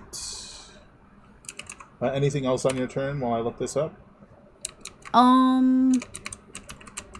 Already bonus action, so I can't search. Huh? I mean, you could actually search if you wanted. Oh, no, that's not even a bonus action. Okay. just do No, that. good for now. We're gonna... Battering. That's it. Yes, these have battering, but what does battering do? Oh, on a critical hit, the target falls prone. I'm gonna put that in my notes. That's easy peasy. That'll do for now. Okay. Alright. Next up is the gnome. She is going to do much the same thing. If you'd like, I can do the math for you, Mothership. Okay. I know you have a bit of a headache today, so... Calm down, not gone. Same. Alright. And because she didn't teleport this turn, she gets 2 attacks. And you Joy. didn't stand up, so they're still at advantage. Wait, did you stand up? I'll you tell me. No, I was trying to like grab her legs and yank her down, so no, I didn't. Got it. Hit and miss. So that's gonna be wow. 1 to your health and 1 to your shields. That was a pretty bad hit, to be honest. I think I can do that math.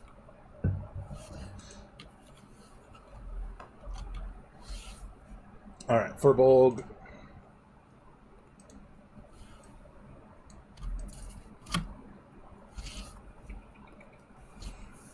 Is going to just pull out Stun Baton and try and hit you, Kniv. Nope. That's his turn. He pulls out his stump baton and, like, fully misses you. Or, you know what? I imagine he hits you and it does nothing. No, he throws his baton. That wasn't quite that bad. Oh, darn. Elbar. Well, it's time to... I'm going to booming blade this guy. For sure.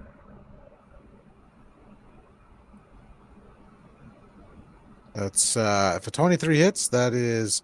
Wow, I got 2 1s on the damage roll, but still did 24 damage. It's a cantrip, but it's, because it's a cantrip, it ignores 1 damage resistance. And if he moves, then he'll take additional damage.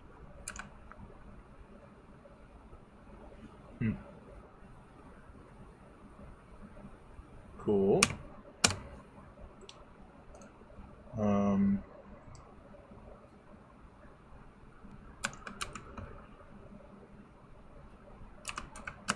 All right. Anything else? Oh, no, that's it. Okay. Cool. And that was just triple checking this guy? Yes. The big fella. All right. Behind you, let me check something before I decide to do this. Yeah. She snarls and seems to be complaining about how dishonorable an ambush is, and she moves here and she reels back and she's gonna try and breathe lightning. That's a dex save for Elbar and Kniv. Dishonor on your cow. Dex save. Sure do be.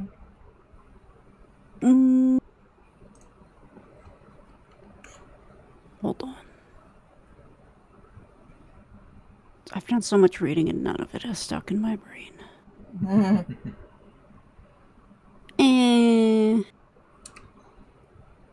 Can we get that save from Elbar?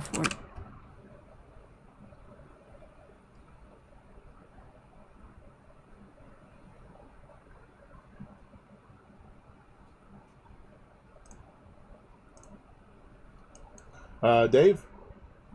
Yes. Need a save from Elbar for a dexterity save? Oh, dex save, okay. Yeah, she stepped over and she's breathing lightning at the two of you. Alright, so you both succeed. You will both take half damage, but it is lightning damage, so it is divided evenly between your shields and your health. 11!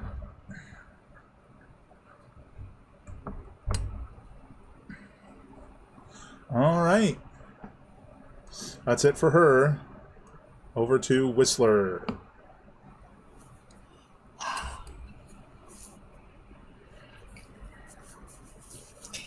Yes. I think I'm just going to shoot twice. Do you want to stand up first this time? And also, are you doing the point blank? Okay, first of all, if I stand up, won't that take away one of my shots? No, just half your movement. Oh, okay. So yeah, I'll stand up. And what was the question? Point blank or a regular shot? Point blank.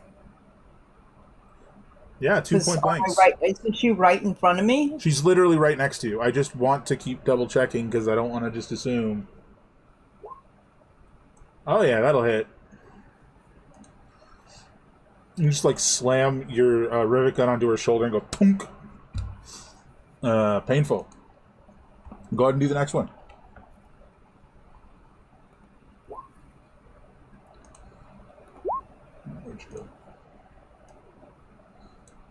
Well, both are pretty good. Both are pretty good.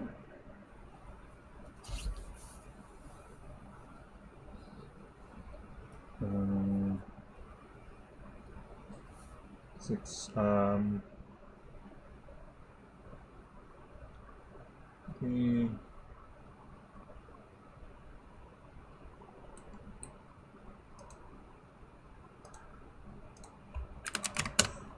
Bit of damage dealt. Harm has occurred. Definitely injured. Definitely tougher than she looks. Yeah. Although it is crazy because aren't you like 7.5 feet tall and she's like 3'2" or something? We don't shame here. No, it looks like Whistler's bullying a child. Oh no. Listen, if we leave the bullying up to children, they're not going to do a good job. So we need adults to bully children. That is not the official endorsement of this Twitch.tv channel. That is simply an observation from one of its guests. This is I got you, don't worry. an experienced position. Appreciate it. All right. Uh-oh. He's moving. 11 when he moves, yeah? Elbar, Booming Blade, 11 when he moves. Kaboom. It is now the 2 dice, because we're level 11. Or actually, yeah. Now that I think about it, it has been rolled. It is the 11, yeah. Okay, yeah. Oops.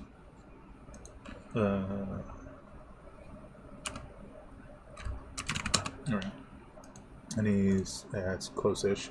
He moves here. Now he has +2 to hit. Claws out. Ooh boy, 27 to hit. Oh, where's your shields go, Elbar? Oh, sorry. I thought that was my Armor of Agathis, and I didn't cast it yet. But if that's my shield, that and was I've your just shields, been, yeah. I'm an idiot. Not actually. I have a lot of self-respect. I'm okay. Cool. But this is a crit, so... Yeah, that's not okay. 19 damage, reduced by your damage reduction. It is melee, divided between your shields and your health. Go for it. All right. That is his turn. It's hard, but only 1 attack. Kniv. I must break you. I'm gonna hit him 2 times.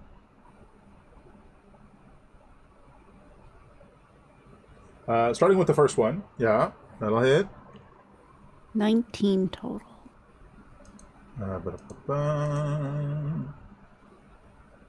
Okay, cool. So that's death. So what do you want to do with the second attack? We've created a conga line. Which will definitely hit. That's why you want to roll the other one. Wow. Oh, It's no. the same. I'm seeing double. Minus 3, 16, 8, 16. Okay. Damage to the big lizard bear guy. Alright, up here.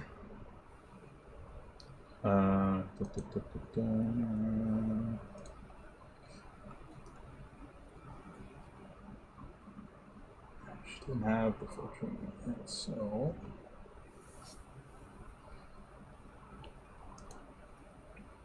I think she's not noticed how bad it is yet, so she's going to attack twice. Just take the first number, she doesn't have advantage.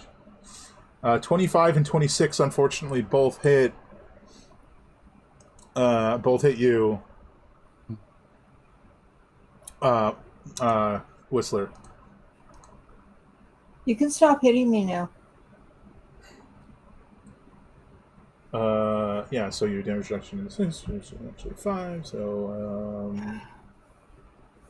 7 and 7. Is what you take. 7 to your shield, 7 to your health. I think that takes my shield down. You should have 1 left on your shields. Unless you forgot 1 last time. No. I was just remembering wrong. Well, I think, like, as she does that, like, second blow, she looks over and sees that one of her compatriots is dead. And anyone paying enough attention can see that she's, like, recalculating the situation. Elbar. Well, I'm gonna attack this sassy little guy, but we're doing just attacks rather than booming blade. Sure. So 15 bludgeoning, and then I will. Well, actually, hold on. If I kill him, I'll do something different. But if not, then I will. I don't think. Yeah, that's not going to drop him. How about a crit? Well, how about a crit?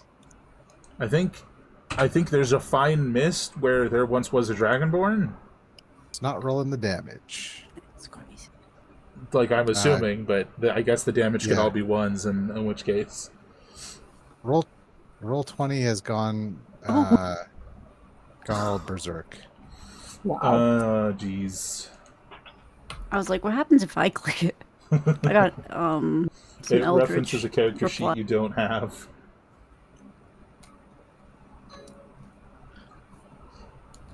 Now, what if I click it because I have access to all the character sheets? Oh, it just doesn't work. That's crazy. You want to roll it manually?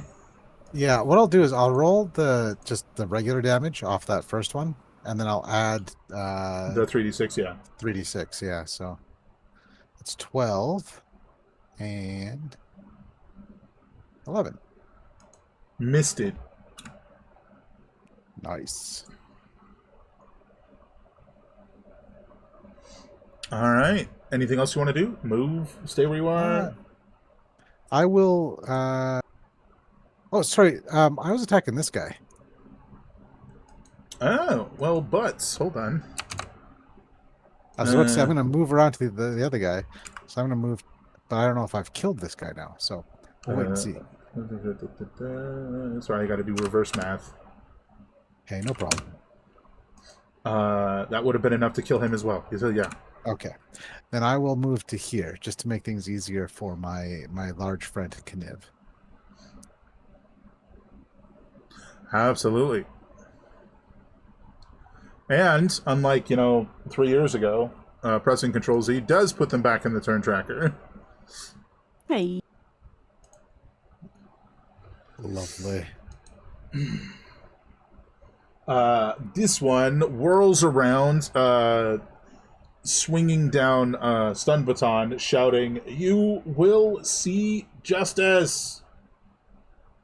And I mean, that's what I'm hoping for. I just think we have a different idea of just a whiff of what that looks like, Just an absolute whiff. All right, Whistler.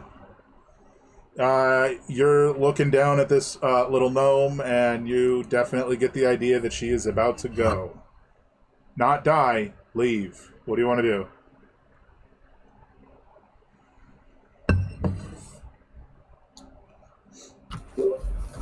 We are justice, and I go ahead and well, that's a lot to live up to. shoot up. I go shoot up. Okay, never mind. Point I go blank. shoot. Go for it. Point blank twice. Hit it. God.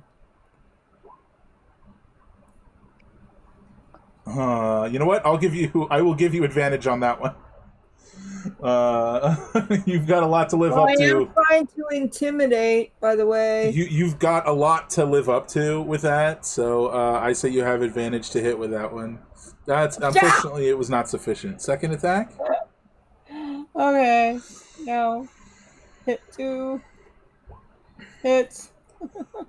I mean, as she begins to you're supposed to be doing the point blank one, so just roll the damage of the one above that. Because it's different. I missed. Sorry. Like, as she's sort of recognizing who you are, things are changing in her minds. But she's not going down quite yet.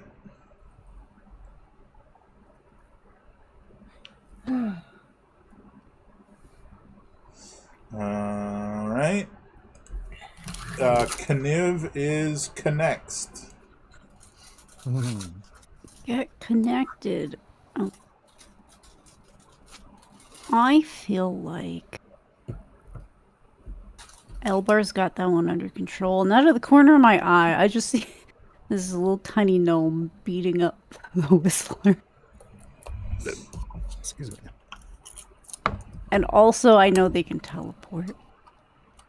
Yeah, you Based on the definitely saw fact that I just kind of saw her show up over here. And I'm like, oh. I think I'm going to give them a hand. Mm-hmm. We're going to run 30 feet over here. And I will bully the gnome.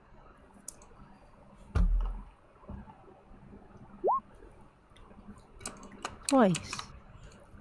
Those will both hit. Numbers. I think it results in the same. Yep. It's 26 and 23, actually.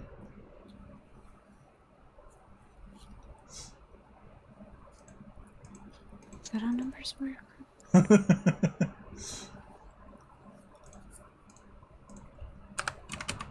I think first hit, you're like, oh wow, yeah, that is a sturdy little gnome. Dang, made of rocks. Rock gnome. Oh my god. That'll... No, you know what? Mm-hmm. I am. I'm a fighter. I'm a survivor. Single mom who works 2 jobs. I will action, sir. I'll do it again. This thing's weird. 19 yeah, and those will 17. hit.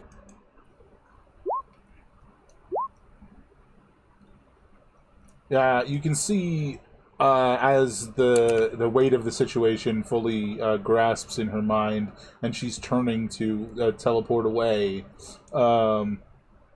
You swing that final blow. Hell yeah. Not today. Not today. Alrighty.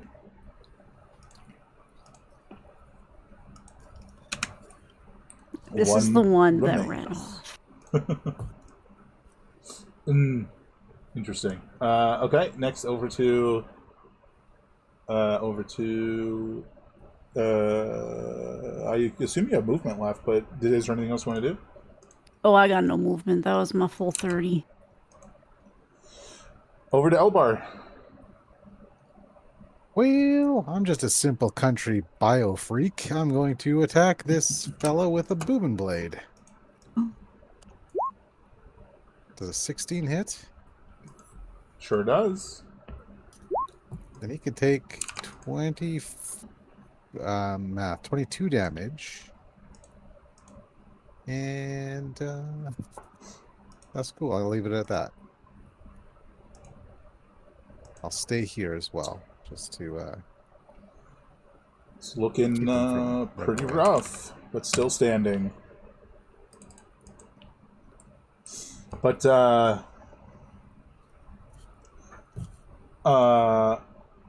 I think she looks over her shoulder, realizing that she's the only one left, and she's like, she's like, I have to radio it in, and goes to step away.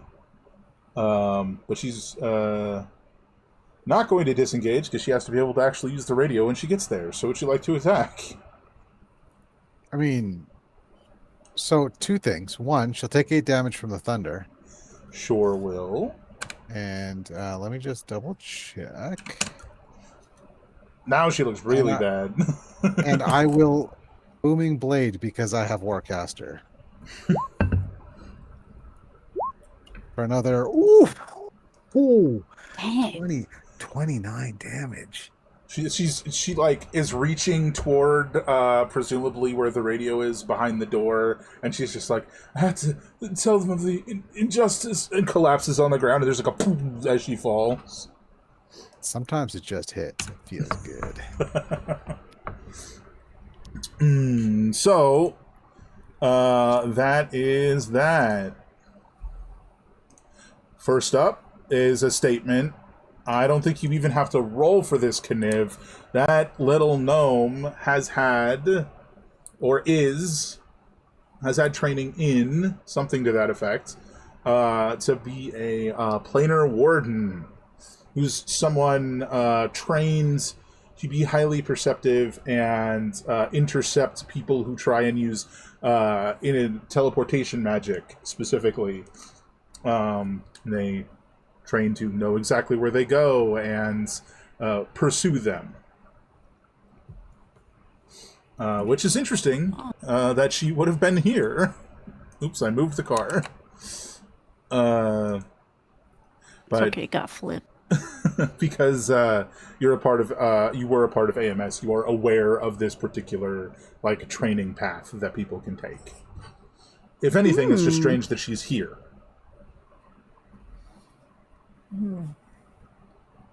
With that, I believe you guys can decide where you want to put your vehicle, peruse and remove the corpses, get the ID cards.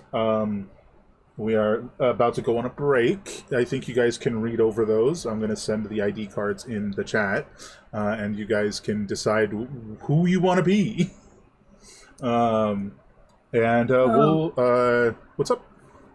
I would say I slide down the hill, flip over the car, and we move it, or van. Yeah. You guys just move it off-road and... Well, we need to move it somewhere where it's not visible, otherwise it's going to catch people's attention. For sure. Absolutely. Yeah, I'll flip it back up, right? Yeah. Definitely. Just get it out of sight. I don't think that's going to be an issue. So you guys go ahead and do that. I will say, why don't we do something fun? You guys work to hide the vehicle and the bodies. Let's see an average from all of you. That is to say, everyone roll a stealth check, and we'll take the average. And that will be how well you you hid the vehicle and buried the bodies.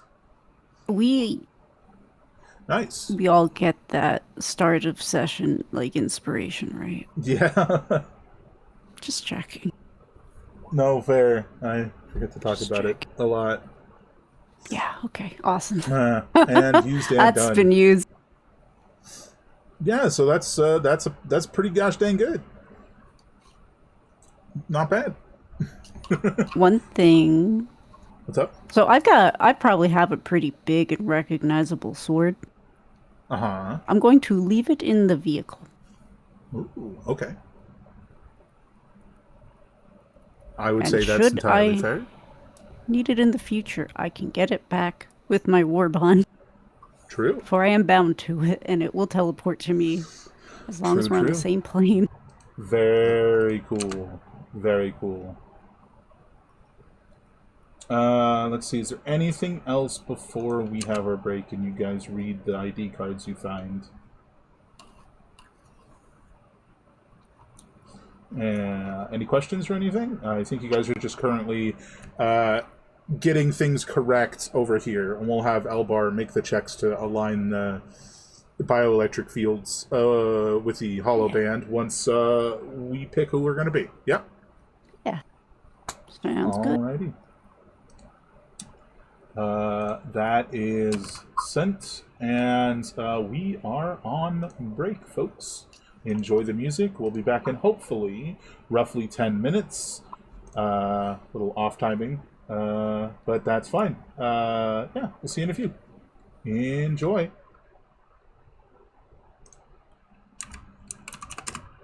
Yeah, read the bios. I'll be back in a few. Gotta refill my water. Okay. We are not a sentimental age. We don't want our parents' China or their ticker tape parades. We are not a sentimental age. We are not a sentimental age.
sink like stone.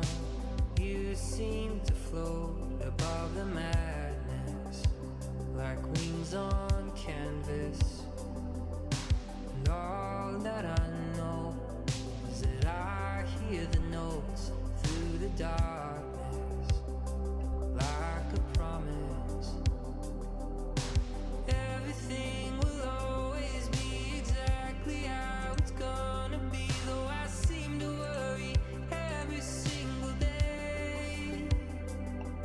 This prodigal turns home again, and morning comes, and in the end I see that new sun shining on your face. We began to bend, we began to mend. When we began to bend, we began to mend.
Look, I know you miss her, man. But you can't keep doing this to yourself. She's moved on. Meanwhile, you're out there just walking the streets at night, alone, in a river of darkness.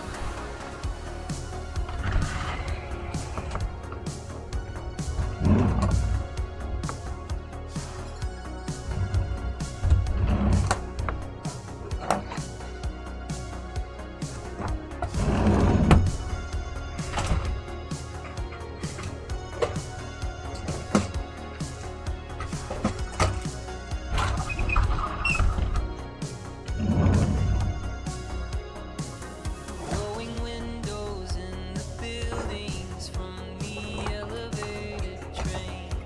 I see 1,000 different stories pass, faces without names.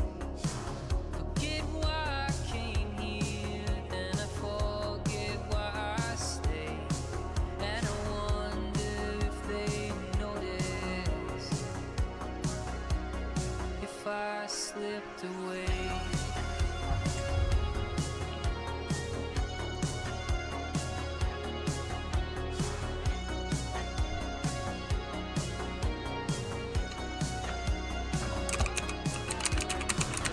What if I kept going? What if I don't get off tonight? What if I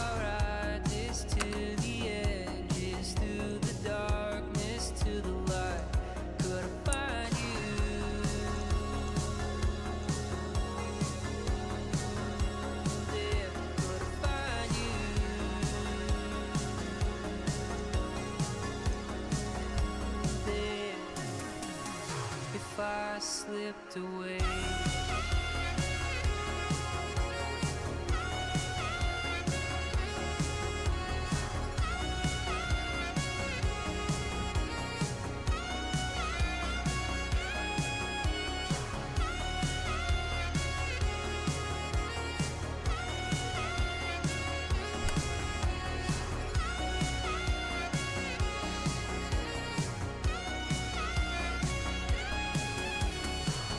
What if there's no answer? We're all just hearts that have to fight through the dangers of the rapids, through the darkness to the light. Could I find you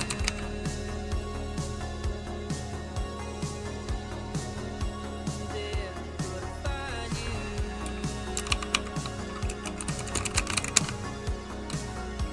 there? If I slipped away.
How we sitting, folks?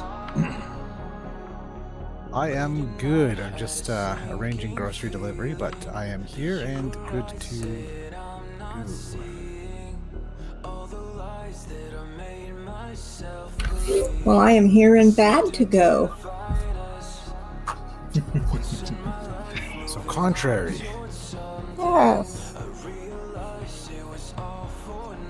I guess it's time. You know, we haven't had rivals yet in this game, so I guess we're rivals now.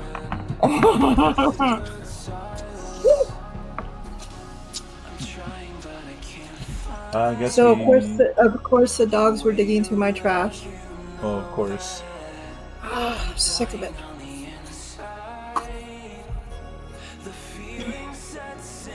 If y'all haven't, don't forget to look at the IDs I dropped in chat. Little bio cards, if you will.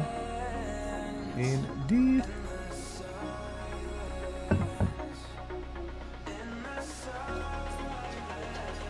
Who wants to be the little gnome? Well, we know who wants to be the giant, though.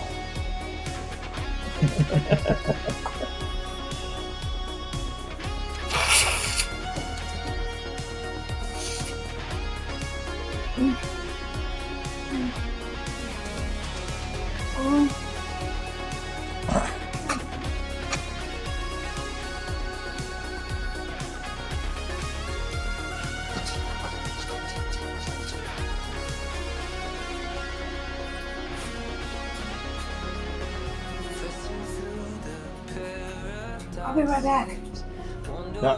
Right back. Come on. Just in time, I have burnt the pizza because I left it in the air fryer a little too long. Oopsie poopsie. Can I tell you a fun story about this pizza? Please do. So we did a Sam's Club grocery pickup today, like the curbside stuff. And we're like, yeah, we'll get a pizza with it so that like we could take it back and eat it for dinner. And one of the workers comes out and is like, oh, like you ordered a cheese pizza, but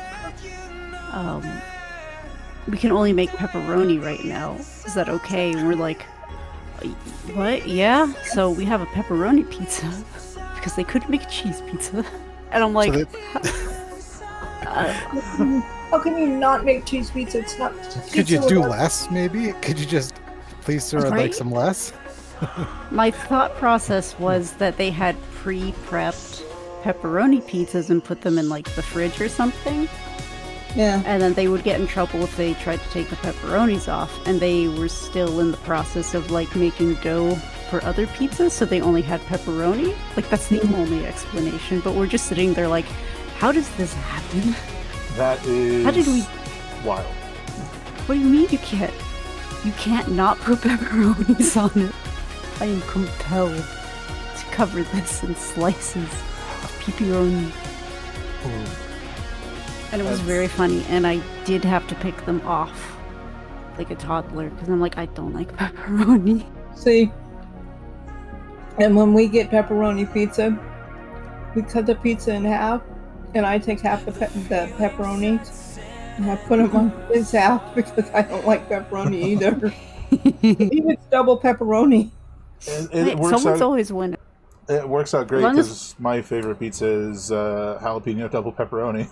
There you go. It's like as long as one person really likes pepperoni, everyone wins. Mm-hmm. Right. Right. All right, are we ready to get back to it and decide who we're going to be? Yeah, so I was just thinking, since I'm not 7 feet tall, I shouldn't be the biggest guy. But we have two big guys. There's the Furbolg and the Rakuda, and Dragonborn aren't small. No, But I not think- small. I think I might be the best Dragonborn sized guy. Closest to. Did two of them speak Dragonborn? Or just the one? Theoretically, the Dragonborn would be the only one to speak Dragonborn or Draconic. I mean, of Right. the four of them. Interesting. Interesting enough. Theoretically. Yeah, this is because my thought it was if there were other Dragonborns there, they might start talking to you and Dragonborn, and you'd be going, Well, he's an orphan. So, Raised with which is wolves. why I was thinking of taking it, because that's, but I don't know. I would, It does have the holobands do have the only about a foot in any direction sort of limitation without modification. And I don't remember your exact height, but it's pretty high up there. It should be on your bio page if I recall. So I don't know if you can go all the way down to 6 foot tall. that was the other thing, was the height issue. I just remember I'm big, period. You could be the bear lizard. That I would not know how to act. If that makes That's sense. me on a general daily basis. I don't know Like, how is to that act guy- ever. I walk into a room, I'm like, hello, as humans do. I spend more I'm time 7'8". reacting. So 7'8". So you could go up to the Rakuda and at a stretch go down to the Furbolg. Without like modification, you couldn't do the gnome. Sorry, the Dragonborn, and you definitely couldn't do the gnome even with modification. Right. Because you'd be losing 4'8". And that's like an entire small person. You know what? I think I'm probably our best bet for the gnome. Now that I think about it, How tall is with the you? tall. I'm just regular, like a 5'10" or something. I'm not. Oh, I think I'm also. What am I? Hold on, I wrote it down. Where am I now? I'm a solid 5'7". I was like, I'm just regular 5'10", as if that is the regular. That's just because that's what my height is. Well, and that's why I was having a hard time with this, because height-wise, Fireblog, well, whatever. But the Dragonborn for the language thing, and I would know how one would act. I don't even know what a furblog, mold, whatever that word is. It's when I was a cow. What? They're like big cow people, basically. Basically. So a Minotaur. Like a Minotaur's skinnier cousin with no horns. They're like forest giants, but like smaller giants. They're related, but they're the hippies. I mean, there's always the possibility. I don't. What did you guys do with the spares? Did you leave them at the base? I imagine we would. No. I would have petitioned to bring them with. Just We would have brought them with us in case one of these gets broken. Elbar, you're the programmer. Give me an intelligence check. Okay. Yeah.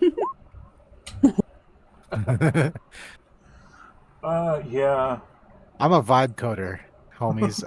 Oh no. I got charisma and wisdom, not a drop of intelligence. Well, I mean, I guess I have a drop of intelligence. Only a drop of intelligence. Yes. I also had another question. Okay. Where it says time at position, is that this position? No, the prior or position. Ever with the group, or with the organization? Time at position is specifically referring to the position they are coming from. Wow. 8 years in a traffic hub. Well, you can see why he wanted to leave. Yeah, I do. I like this one. Insufferable and hard to work with. That sounds like all three of us. I could be really good at that. Yeah, I mean, outside of just doing it, I mean, he did say you could create your own identities, but that's just more checks to make. Right, I don't want to do that. I do not want to do that. So, somebody make a choice. So you can narrow it down for the rest of us. Well, I'm taking the gnome because you're all a lot taller than me, which is And that one weird. wasn't even on my list, so that does not help. So you're taller than me. Kniv is 5'7". Oh, I thought you were tall too. Okay. I thought she was. No, she's just yoked. She's dense. She's an elf that's built more like a dwarf. Which is delightful.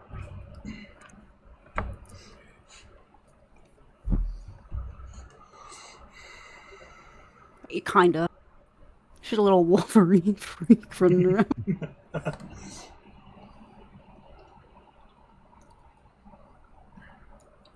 It could also be really funny for you to not like mess with the height that much and just go, I lied on my I lied on my application. Yeah. In the time I've been training, grew a lot to be taken more seriously. But if it kind of needs to be within like a foot, the only one I could do is a 7'3". Yeah, it's like 6 to 12 inches, give or take. Yeah. So that's the only one I could do. The other possibility is he had mentioned that you could modify the bands to give you a greater increase in the size, but it would reduce the time limit they have. Which I don't want to do. I do not want to reduce that time limit. Mm-hmm. So, yeah, I will just go ahead and be a furball. Bulb. Somebody pronounce it. Furbolg. Furbolg. Yeah. Furbolg. Well, Kniv? Well, if I go gnome, I can be the gnome of my dreams. And then Elbar wanted to go Dragonborn. Get a little crazy. Elbar going Dragonborn would be less of a distance than going gnome. Mm-hmm.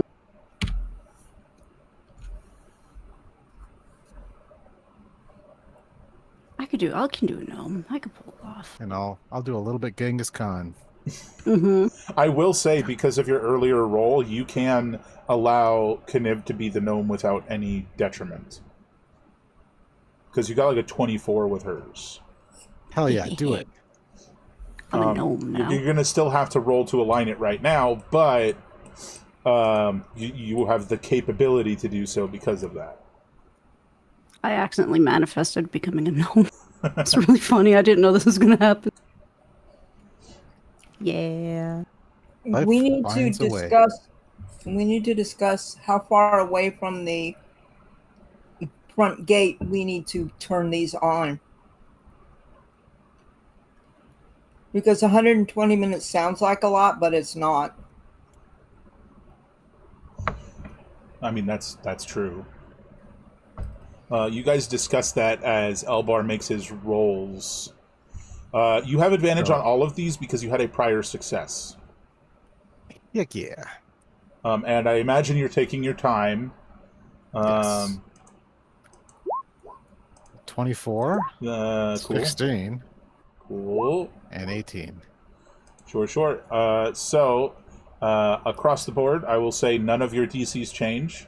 Because none of them are going to lower. And Elbar being in the middle, which is... I was just doing it the same order as last time in my head. Which means you got 24 for Kniv twice. So Elbar was in the middle with 16, and Elbar had an 18 last time, I believe. Or a 17, I mean. So yeah, you have successfully connected them to the shield belts. You definitely, as you're sort of like rooting around in this like now like hollow band linked to belt, linked to person situation, you definitely get the idea that if you knew what was going on with the Whistler, you might be able to do this more accurately, but you have done it sufficiently, and that might be all you need. You know what? I'll take it. I right. will take it. Fair enough. With that, are you guys ready to drive this little armored van? Yeah. I also, because I have a gnome. I have wanted this since the 90s when I played the Acclaim Teenage Mutant Ninja Turtles game. And there's the top-down portions between the levels when you're in the turtle van. So yes, please. Yes, you're a gnome over there. Oh, I'm just imagining because the description for this sword is it's at least twice her height and like length for like normal standard Kniv. And now I'm a gnome. I'm a little shorter. It cannot come with me. This thing cannot come with me. It is now triple your height. Oh my god. Guys, keep going. I just remembered something. I'll be right back. Okay. Or maybe I won't here. Come on. All right, so you guys strap in the van. Let's do it this way. This is actually just going to be back to the estate over here. I imagine you guys had sort of talked about discussing when you wanted to flip it on. You guys, why don't you give me another like AMS history related check over there, Mango? Yeah. 23. Typically, you would probably, the way that the AMS security typically works is, for a facility like this, they would start, sorry, my mouth was about to say 3 different words at once. Camera monitoring a mile out. So 2 miles, 3 miles out to be safe would probably be best. But if you guys are going at speed, it shouldn't be a problem. That'll be a minute at most, you know? Yeah. Okay. That's what I was thinking. Like, they're gonna have some kind of beefy security. Like, set up way before. Excuse me, for sure. So that makes sense. I just imagine your little vehicle getting here. Like, cannons trained on you, like, very ominously.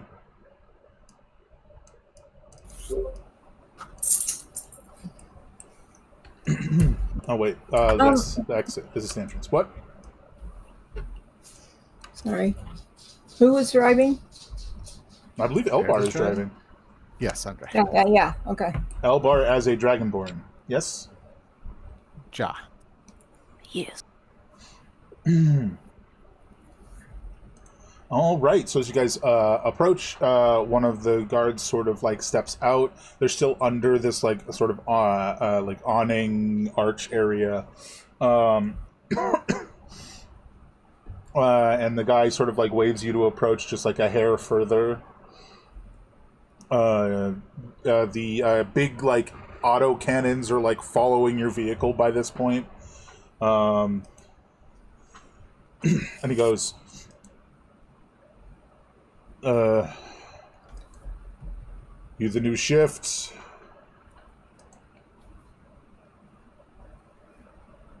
Yep. IDs? I'll hand him over.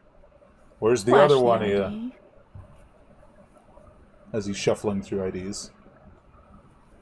It would, I believe, be the Rarkuda that is not here. That's the bear. The big lizard bear guy. Yeah, where are they? No show. This guy's just like very like a standard like gruff like human type guy. He goes, right, go in, take a left, head over to employee parking, and then head to the barracks. Keth will meet you there. Sorry, excuse me. Olaire will meet you there. He'll give you the lay of the land. Let you know what's going on.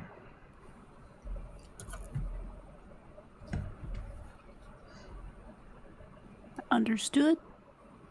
Hands your IDs back. Turns, steps like behind this little like into this little like little glass. I don't even know what they're called. Like behind this little glass window. He's clearly writing a note. And he mutters something and hits a button, and the gate just goes and like swings open.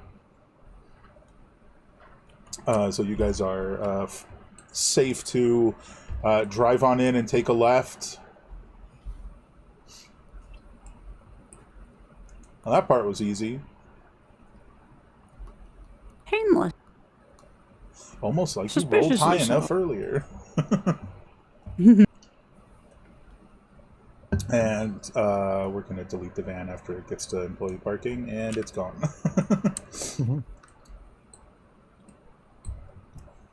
I'm gonna slightly amend what he said. Olaire will meet you at employee parking and take you to the barracks. That's cool. That's cool. So after maybe 2 or 3 minutes, you guys see this half orc like jogging up in this AMS security uniform, and he's like waving. He's like, "You guys can get out of the vehicle, you know." Name's Keth Olaire. Welcome on in.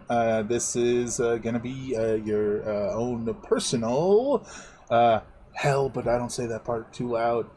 For the next 4 days. And he reaches out, like, to shake hands and, for introductions. Kniff will remember she's supposed to be an overly ambitious specialist and aggressively shake his hand. Good to meet you. Good to meet you. Absolutely. He does not seem... I didn't mean to do that. He does not seem to be paying enough attention to notice that your hand might be a little smaller than it probably should be, or larger than it probably should be. Don't ask a lady why her hands are bigger than you thought they'd be. That's just rude.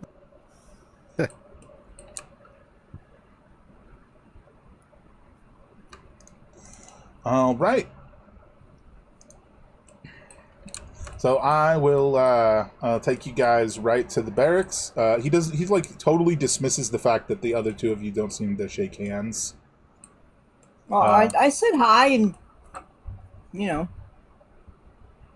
Sure. There's definitely an acknowledgement there, but not much else. As in, you didn't reach out and shake his hand. Yeah, I did. Oh, you did? My bad. He goes,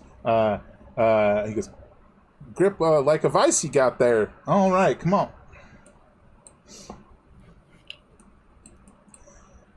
Let's... How do I want to do this? I actually didn't think this section through. How do I give you a tour? I think I'm going to just have to use your tokens, and we'll just have to pretend you don't look like you. I see nothing.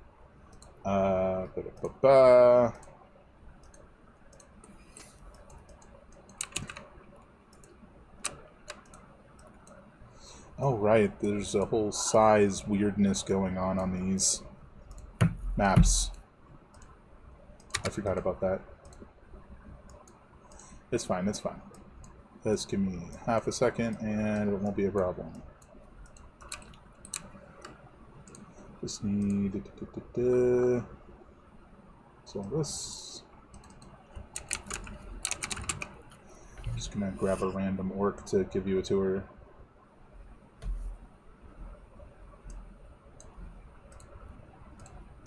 Alright, you guys are now in the barracks. And there are a lot of people here. He is sort of like motioning you guys to follow him. He's like, and this is the common area. This is where you'll be spending a decent portion of your time over the next 4 days. And to the left here, and he motions towards this door here, we have that's Barracks A, and over here, and motions to this one over here. He's like, that's Barracks B. And if you follow me, it's just moving past, like, there's glances in your direction, but people are, like, very much too focused on whatever it is they're doing for entertainment to care that you're here. Whatever distractions they have. And he goes, well, and obviously this is the armory. And he motions towards this, like, almost cage box to his right. And he's like, this is where you'll go to retrieve your weapons at your shift. And in an emergency. On now. Don't want to leave nobody behind. And then just up here, we have the dining area. As you can see, plenty of tables.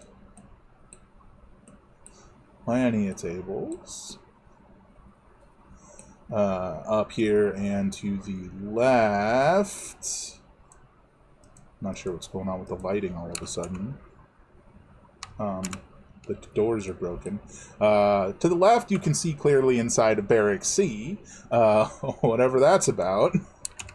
And to the right, you can see into the kitchen, where they are making the entirely tolerable foods for us to eat. Ooh, And, tolerable. right up here is where you will be staying, and he motions towards Moss Glen, which I believe is Kniv right now. To the right here is the specialist quarters.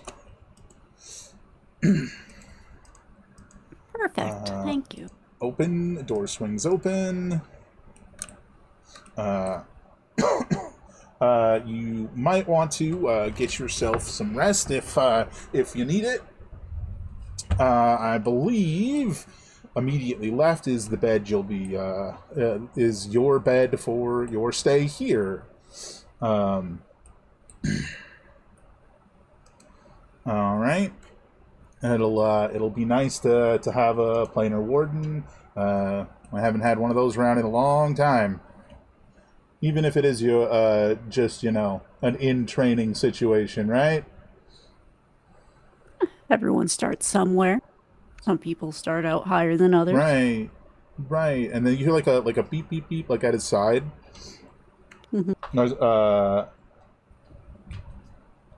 He sort of looks down and he flicks it, and he's like, it seems to be changing radios, like the radio channel of the earpiece in his ear. And he goes, right? Yeah? She's here. Moss Glen? Where? Okay. All right, Moss Glen, it looks like they already have a job for you. Great. That's all right. That's cool. I don't really know the details, but you are supposed to meet Jacoby at just outside the entrance to the mansion. Good luck.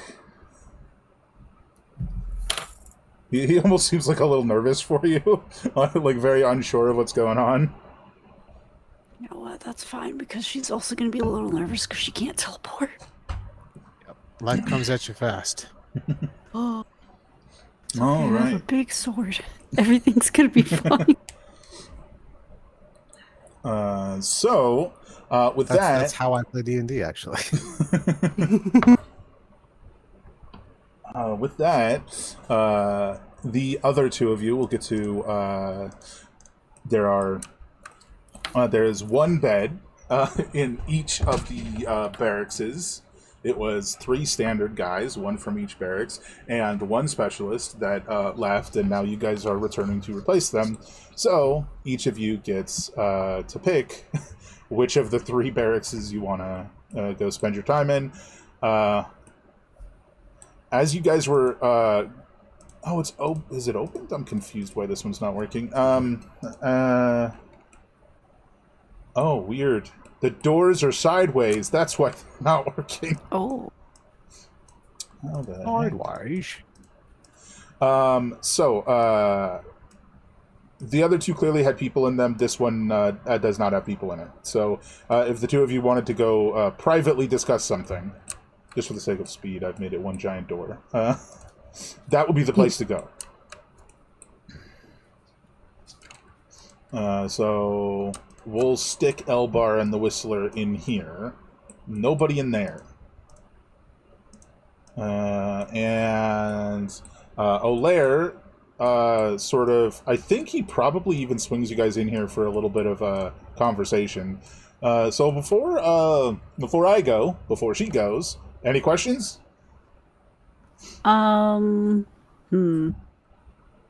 What time's dinner? Oh, great question. About 2 hours, I believe. Oh, yeah. Sorry. 90 minutes. Okay. Anything else? Oh, when is our first shift? You guys are on night shift. Night shift kicks in at about 8, which is about 2 hours after dinner. It's about 3 hours from now. Thank you.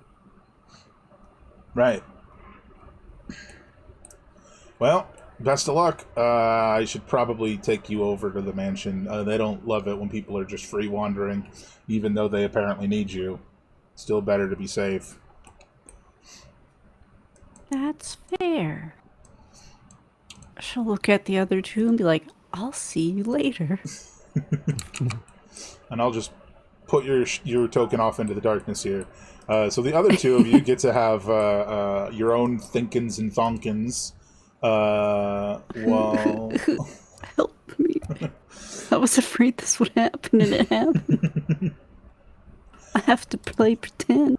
Oh no, the consequences of my actions. It's a pretty quiet walk over to the first floor of the mansion. And as you're sort of motioned inside by Olaire, you are greeted by this like gruff, surprisingly very nervous-looking human who. Oh, that's funky. Who? Some of you are those of you who aren't physically here but are about to see everything are getting a nice preview, I guess. Oh no, hold on! They added the thing I can move one of you at a time. I've never done that before. Let's see if it works. How do I make this work?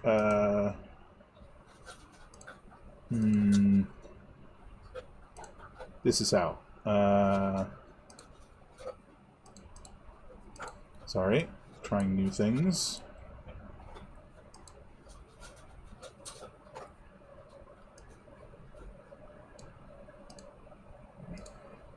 So the two of you should be in the barracks, but Mango, you should be looking at like a marble tile floor. I sure am. Is that a horse statue? Sure is. There's a horse statue up there. So this guy, apparently Jacoby, is motioning you in. He goes, all right, so we've got a little bit of a problem. There appears to be and he's keeping his like voice very low. And anytime he goes like up a little too loud, you can hear it like echo through this like giant hall. There appears to be a minor breach in the pinhole generator, and there's an infestation of ember flies. So we're hoping you can track them down, and we've dealt with the breach, but we're hoping you can take down the ember flies before they lay eggs around places, right? Ooh, I hate eggs. Oh wait, I'm not in that conversation, am I? You're in a crystal ball somewhere watching. Right. So I'll take you down to the generator room, and maybe you can track down where they've gone. I'll leave you to your devices. Let me show you where the security room is. You can just show me. Just let me know once you've got the job handled. Sounds easy enough. You're walking through this like giant hall with all these awards to Ensil, Glitterbark scattered about the area, statues. Get up here. So as we're walking, Sure. do I know what an emberfly is? Give me a Arcana check. Okay. 5. No idea. Awesome. I'm here for it. But you do remember that you were potentially instructed to shut down the power, so You know what? he swings open this door. There's like a sign that says VidFlick viewing gallery up top. He flips open the door and he steps in and he goes, "This door right here," and he motions to the door over here on the right side. That leads to the security office. That's where I'll be. You just come in and let me know when you got the job done, all right? Understood. Pesky little flies teleporting all around. Basement's this way. And he's going to lead you this way. Past these fanciful statues. He opens the door and motions towards the stairwell that goes both up and down. And he's like very like direct on this. By no means do you go upstairs. If they spread up there, you tell me first. Understood. Not to be nosy, but I'd like to know what I am possibly protecting so that I can adjust my work. Perhaps prioritize. Upstairs is Glitterbark's room. And Understood. his practice area. I don't know what it would be called. His chambers. Best of luck. Thank you kindly. He, goes this way and he like pauses. You ever been bit by an emberfly? I can't say I have. Like rolls up his sleeve a little bit and he's like, it hurts like a son of a bitch. And it's like this like big red welt. And it's like, I'm sure you'll be fine. And he is gone. Off into the security office. I mean, he would have paused and waited for you to go through the door, but... Can I actually go through this door? I think so. Down is a light, is a window, sorry. That's a window into the void. That actually just looks out into the green outside. It's to the left over here. This stairwell here. Okay. But let's grab you. You are going to be left to your own devices to wander around. It's not letting me drag your ribbon anymore. Left to your own devices for a few minutes. While we check with the other two. If it'll let me actually put your heckin' ribbon here. Okay, isn't there a bot down here? Oh, damn it. Yeah, that's the wrong Isn't one. there a grade 4 security bot in the basement? There is. Try not to trigger it. Okay. So you swing open the door and you're treated to this power plant and apparently a second version of your character in the top left for some reason. I don't know what that's about. Oh, I just live there. That is apparently a planar pinhole generator, and with all the fire, you can assume which plane it pinholes to. Mm-hmm. I will say that you guys probably had a short rest on the drive up here. It's not a small mountain. I did forget to mention that.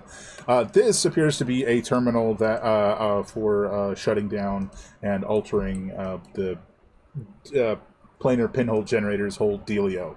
But we'll, let you think on what you're gonna do. As you just stand here like, oh god, well, I don't know what these things are. I wasn't trained. I didn't take this training. Uh-oh.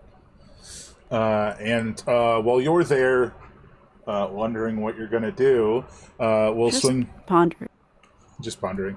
We'll swing back to the other two, who, let's say at this point you've been kind of standing here for like 5 minutes. What are we doing?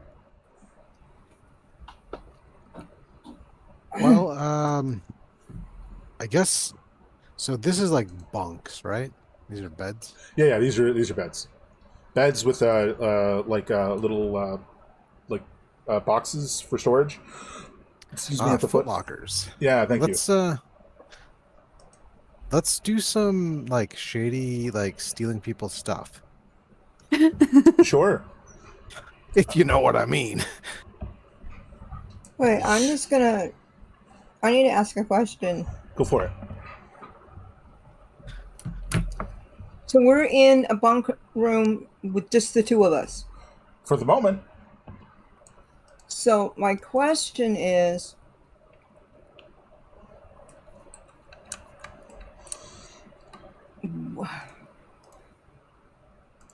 what if we lay down in our bunks, like the blanket over our head or whatever, and turned off the things? Because he was talking an hour and a half to dinner, and they're going to expect us at dinner. We'd have to restart it then anyway. Yeah, I mean, share these thoughts with with the L bar in the room. Yeah. And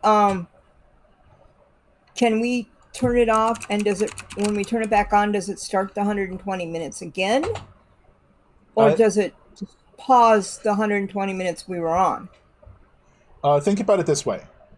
It's less a battery of time that it's depleting, and more an amount of time it can be on before it overheats and shuts itself off. So if you turn it off for at least a minute, but preferably more, you should be able to turn it back on without issue. And it would still be our new us. Yes, correct. So I have that. I spit that out best I can. Yeah, let's hide under the covers and nap until it's time to go. Elbar? Elbar wants to go steal stuff. That's very true, but I will stick with the smarter people in the room. Again, I have a drop of intelligence. It's and the same room. Is not enough to make... I mean, I'll definitely steal shit. I mean, it's the same room if that's any consolation. Pardon me. I will steal people's stuff completely out of their footlockers, if you know what I mean. Yeah. Which is exactly what I said. Are they locked? Most of them are locked. You do manage to find one that is not locked. Well, two. One being... Well, both of you are in here, but they're only expecting one of you to be here, to be clear. So one is not locked because it's the one of you who's going to stay in here. Yeah. And another is not locked because someone didn't lock it. And inside is it's primarily closed, but there is other stuff like there's a little I'm trying to think of the term, like a little tiny like a dice bag, but not a dice bag. like a little pouch like that, and you sort of like sachet. Clatter it around a little bit and open it, and there's like a whole bunch of cred sticks in there. You know what? It's a coin purse. Yeah, I think that there's no coin better purse. thing for our situation than to steal as much money as we can from these people. Absolutely. If everyone can recall, I am a bit of a terrorist. I am all for seizing the means of destruction. Production, and just making this their problem, not ours. While you guys are here, tell me, Whistler, do you want to plant any bombs in the barracks? No, I wanted to also say that when it's time to go on our shift and we get our weapons, that I could leave a timed grenade in the weapons locker to go off. To be the distraction. Oh, you can also remote detonate them. I'm sorry, I realized earlier I failed to mention that. You can remote detonate them. However, that kind of thing becomes an issue if somebody decides to jam signals. No, that's why I want it to be a timed one. But you want to do big time, like 2 hours. Then I risk someone discovering them. So I wouldn't want it more than an hour at the absolute most. More like half an hour, 45 minutes. Which is something I was hoping to discuss with them before we ended up split up. But... Well, you can only discuss it with Elbar. Yeah. So Elbar's going through the different chests. I don't know if you have lockpicking. Do you? Well, Pick lock? I do have These tools? No, I don't. Yeah, so unless you want to I break them open. I have lock breaking. Yeah, unless you want to break them open, which would be a lot more obvious. Oh, I'm okay with obvious now that we're in. Because we can just, like, shut the things afterwards. You know what I mean? Sure. So as Elbar's going along the way, I mean, they're not even, like, that crazy locks. You can just chunk and break them. It's pretty easy. As Elbar's going and breaking through things, you're talking to him about possibly leaving a bomb in the weapons cache area when you guys retrieve your weapons for your shift. Shift. Yeah. Elbar, how do you feel about that? Oh, yeah, for sure. Timer?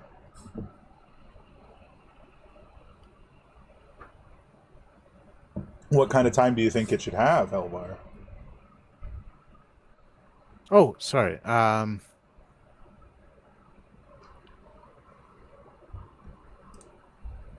Maybe 2 hours? Because we got the 90 minutes, or the 120 minutes. Mm-hmm. Yes.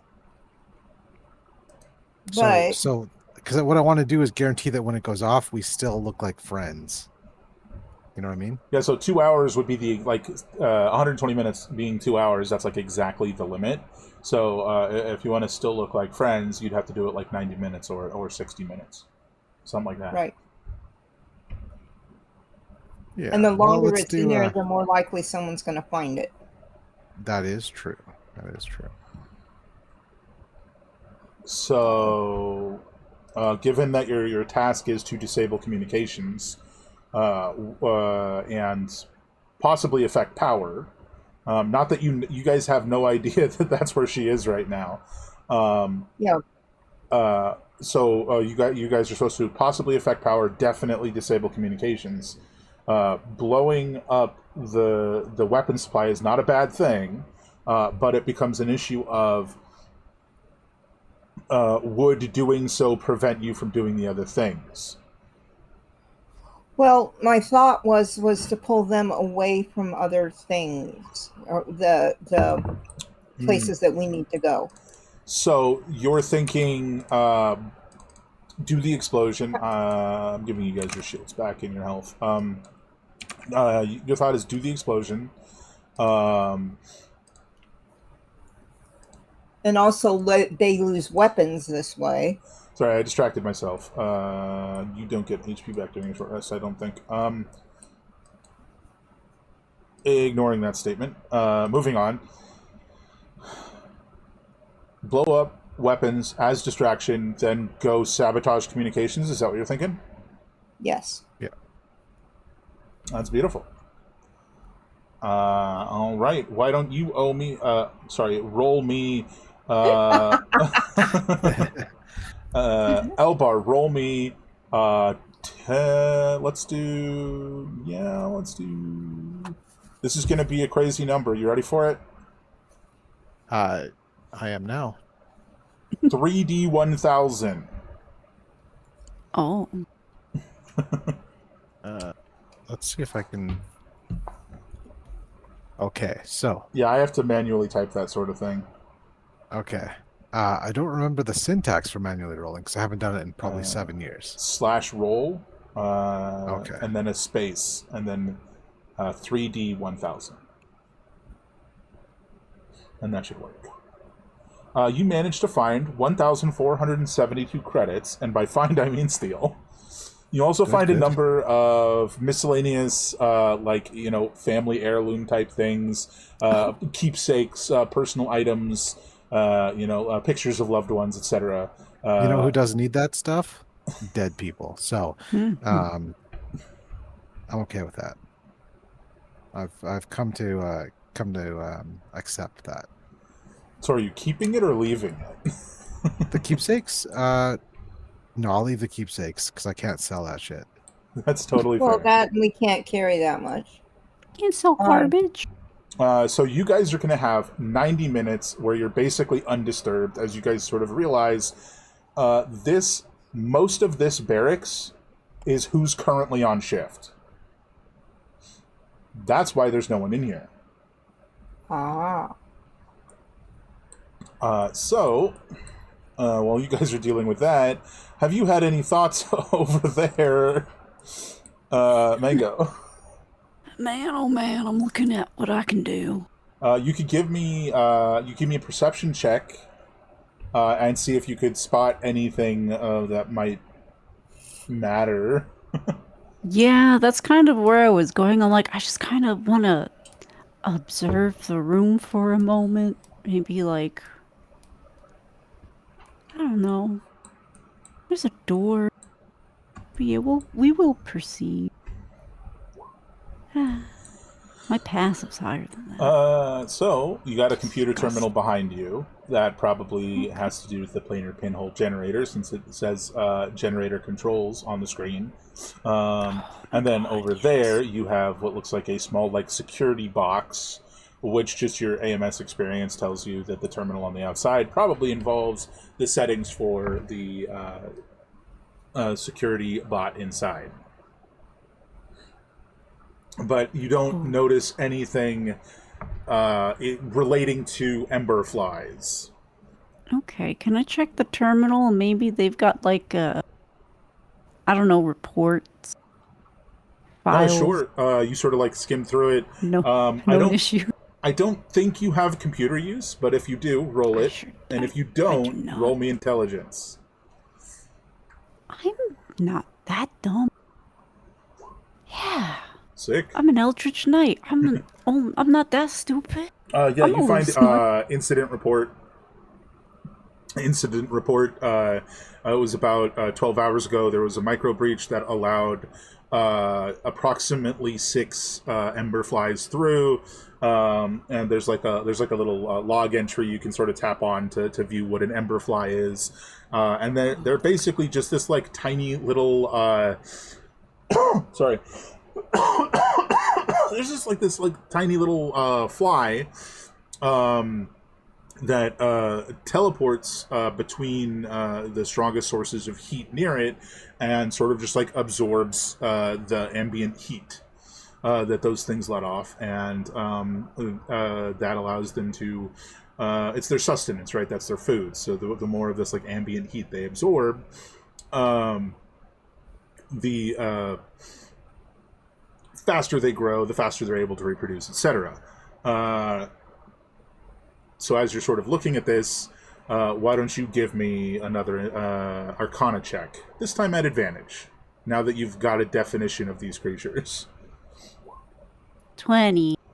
Yeah, so they're going to be around the hottest stuff in the area.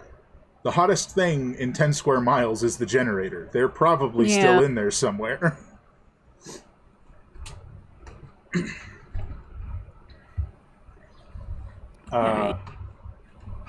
Which maybe you could use that to your advantage.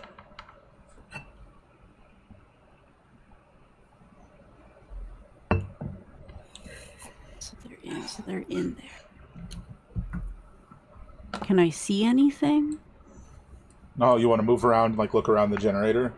Sort of peer into the cracks. I mean, it's painful to look at. It is a tiny pinhole and fire spewing all around it, being sucked in by these little turbine things that are then causing power generation by pulling in the fire that's clearly being pulled through the pinhole, portal, as it were, which. You would be aware that these planar pinhole generators create a pinhole portal to another. I may have already said this actually, but in case I didn't, to another plane, and use the ambient energies of that plane to generate power. It's pretty obvious this one's fire. Yeah. If you want to give me a perception check, you can. It is painful to look at because of how much fire is going on in there. Which is all inside this dome mechanism. That's not actually out to the air, by the way. You don't immediately see anything, but you're pretty sure if you spent time just staying here and investigating, you'd be able to find something. In other words, you could take 10 That's not something we use very often. Just take 10 minutes to like fully examine it, more or less, give or take. Okay, so I'm trying to think. So there's power generation. I'm assuming this is the source of the power generation that is in the basement. I believe that's what it is in my notes. Correct, yeah. So I kind of just want to turn it off. The ember flies might go somewhere else, but that's not going to be my problem. Sure. Would it be a That's someone scenario? else's problem. Would it be a scenario where you want to just try and figure out how to turn it off yourself? You want to try and tell this Jacoby guy, "Hey, they're in the generator housing. We got to turn off the generator to get to them." Is that something you want to try and do? Or do you just want to try and figure out how to do it yourself? Let me think. So if I do it myself, we could brute force it, maybe break it. But I also kind of want to get... Well, I guess if I go to the Jacoby guy, that doesn't guarantee I'll get to the other two any sooner. I'm going to play along. I'm going to go to Mr. Jacoby, be like, "Hey, here's the deal. Generator's got to come off." And then they'll know I'm doing something down here. Mm-hmm. Absolutely. That's my sign. Like, hey, I'm working. I'm assuming they're working too, and they're just pocketing money, which is so funny. I mean, technically, they're discussing the job and pocketing money. Mm-hmm. They can do many things. Multi-talented. Do you want to open the door, or do you want to knock? I'll knock. Well, hold on. Who am I? She needs to be taught structure and patience. So she's going to open the door. Just a quick question. Yes or no? Did you turn off the hollow band while you were down there by yourself?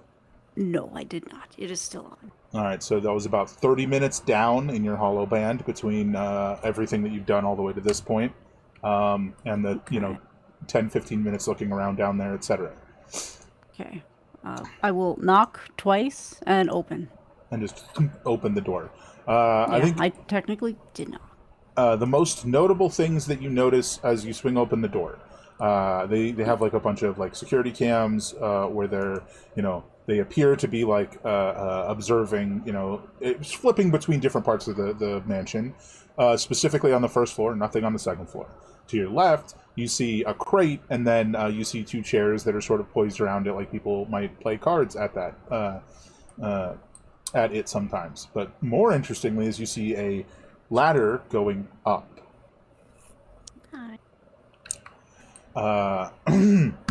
Jacoby, he's standing here talking to this guy who's watching the monitors, and he sort of is startled as you swing open the door. He goes, "Oh, Moss Glen, what'd you find?" The Emberflies are currently inside the pinhole generator. The only way to get access to them is to turn off the generator. Oh. And then they can be contained in that space, at least for a moment, before they seek out their next heat source. He looks at the other guy and he's like, Ensil's not going to be happy about this. And the other guy goes, if we do some power redirection, maybe he won't even notice.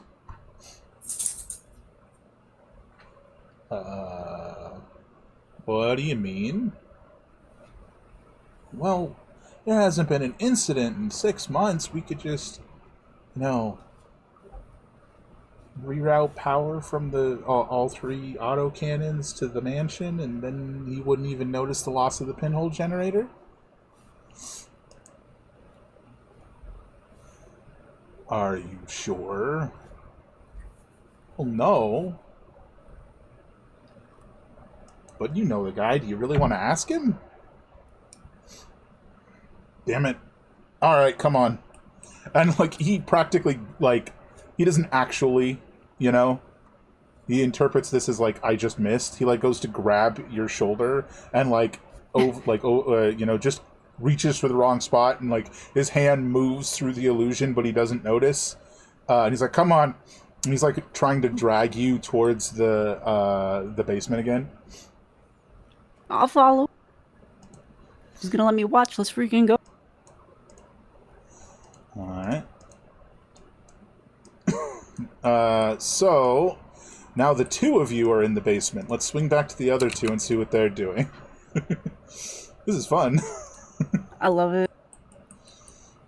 They always say, like, don't separate the party. However, shenanigans are very fun. Over the last, I would say, 30-ish minutes. Oh, that's interesting. Can you see this guy in the top left, or is this just? Do I sound crazy? Like right here. Who, me? I Yeah. don't see anybody. It That's was a ghost. It was your token before. Now it's him. Oh. I don't know why it's doing that. All right, back over to the other two. So, in the last, I'd say almost 40 minutes that she's been gone, and you guys have no idea when she's coming back. You guys have, at this point, looted the footlockers and are now out of your illusion state, like covered in blankets, right? Mm-hmm. Just checking if there was anything else you guys wanted to do. No. Just keeping chill. Keeping low key. Yeah, trying not to be become the target of interest, as it were. Yes. Correct. It is probably, I want to say, like 3:40 at this point.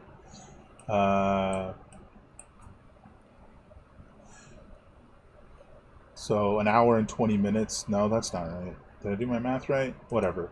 It's ambiguous. It's a nebulous time frame. Okay. I don't know. All right. So I think what's going to happen is it takes time to shut one of these things down safely. Time that's ticking away. Kniv, you realize that as this time is ticking away, and as he's like flipping through a bunch of stuff, and he's like, at some point he goes, and you can kill these things once I power down the generator, right?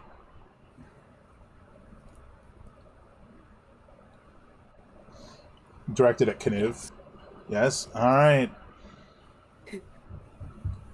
I mean, in theory, if they're in there, you absolutely can. In theory. But you are realizing it's like 20 minutes, 30 minutes. He clearly does not expect you to go anywhere.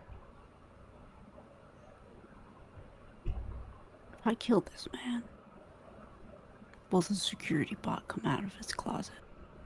That is the real question I must ask myself. That is the real question. Do you want to ask him about the security bot and its connection to the generator? Yeah, I'm gonna ask why the security bot in here, just casually. Just being nosy. Oh, you're, sorry, can you reformulate that question?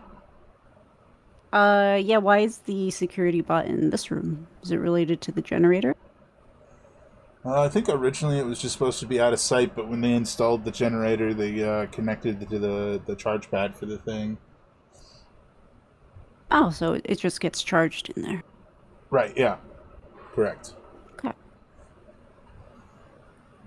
So if I'm swinging, taking care of these flies, that's not... How do I make sure I don't activate it? Because I would assume a security bot would detect violence. Is there a way to avoid that? Oh no, not these ones. See, he like turns and he's like motioning towards like the structure of the thing, right, of like the box it's in, and he's like, these things have a much longer life, battery life than the standard ones, right? But they're only activated at certain preset protocols, and they have no external sensors when they're inside that storage unit, the charging bay, if you will. And as long as it's some event that is listed there does not occur, I believe for this one, it's alarm and assault on Ensil.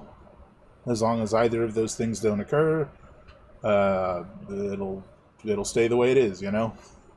Okay, great. I'll make sure about the fact his room's upstairs, so I won't let them get near there. I feel like, I don't know. Oh God, It's probably he got like an turns around. He's activation like, rate. he turns around. He's like, he continues working on the thing, shutting it down. He's like, oh God, the guy. Could you imagine the security bot getting turned on because Ensil got bit by a freaking fly from the plane of fire? That'd be crazy. That's not a good look. Yeah. So kill the things when I shut this down. All right. I got. I'm at the ready. I'm gonna have to. I'm just gonna take a step back. Let you have your space. And it's probably about 80 minutes at this point. oh God. He's like, all right, I got all the power transferred from the solar towers. They're currently rerouted here. That shuts down, and you can see like he's hesitating to like say the exact thing that gets shut down. It'll shut down some stuff that we don't need right now, and you can see like over his shoulder, it's like confirm safe shutdown, and he's like, all right. And he hits the thing. He's like, oh, it's like authorization accepted. And like the whole like pinhole generator, just like, and you see the fire like start to dim. And he's just looking over at the thing. He's like, I think it'll be fully shut down in about 10-15 minutes. Great. But it's currently disconnected from the grid, so that nobody notices the shutdown. Just keep things as normal. Just this little gnome goes like this, and a giant sword appears. Kind of. And I'm thinking down. like the second that thing's confirmed to be shut down, she's gonna take a swing at him. All right, so you have advantage on this attack, and technically speaking, he does not have shields right now. His shields are currently deactivated because he is not in combat and they aren't walking around with them active. Maybe this will change that. No, it's gonna be fine. He's gonna go in the box with his bot friend. Oh, we love to see a crit. Yeah. Oh, we love to see it. Yo. 44, 60, I'm just gonna roll all of it. 79, Oh, 90, 104 reduced by 6. That's 98 damage. His shields wouldn't have saved him. I think you just like fully swing down, like bisect him, and swing back up for good measure. amazing. He's just like, Foop. Yeah. So you've now killed a man silently in this room as the generator's shutting down. Great. What would you like to do? I would like to... Where's a good place to shove the body? Let's see. How many crevices are in this generator? Yeah, there's what? definitely a few. So I'm gonna open this door to the bot. You kind of have to like strong arm it open. It's an auto door, but you can absolutely get it open. You don't have to roll, but there's definitely resistance. You know. Okay, that's fine. Oh, apparently I forgot to put the bot in there. Pretend he's in there. He's in there. I would like to put my friend in there. Just like a piece on either side of the bot. Yeah. That's nice. Okay, bye-bye. Okay. Nap time.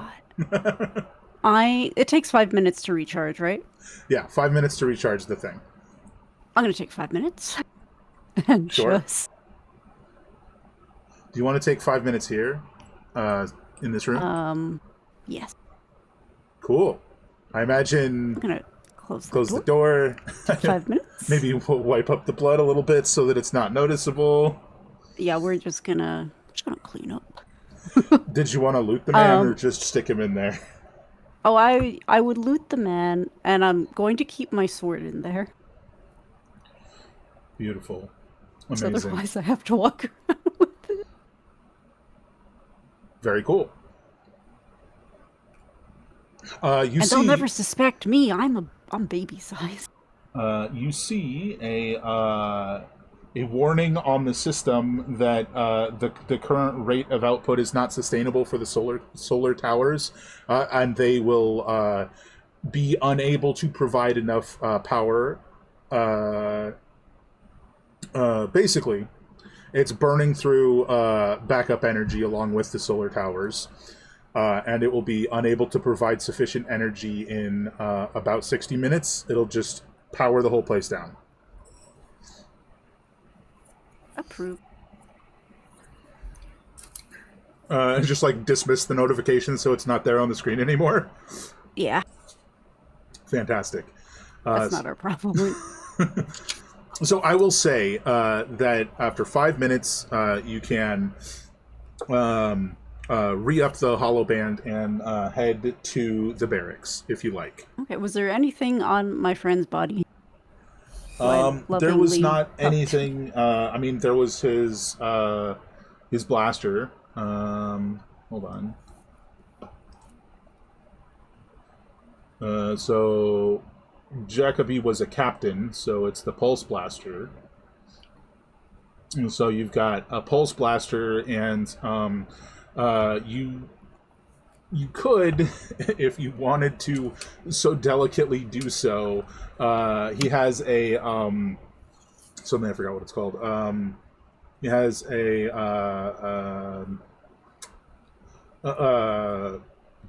my brain is just not remembering what it's called. He has an implant that designates his position, and you could cut it out if you wanted to.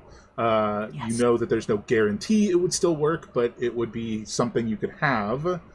I will be taking that. Think of it like a security card, but it's an implant. Mm-hmm.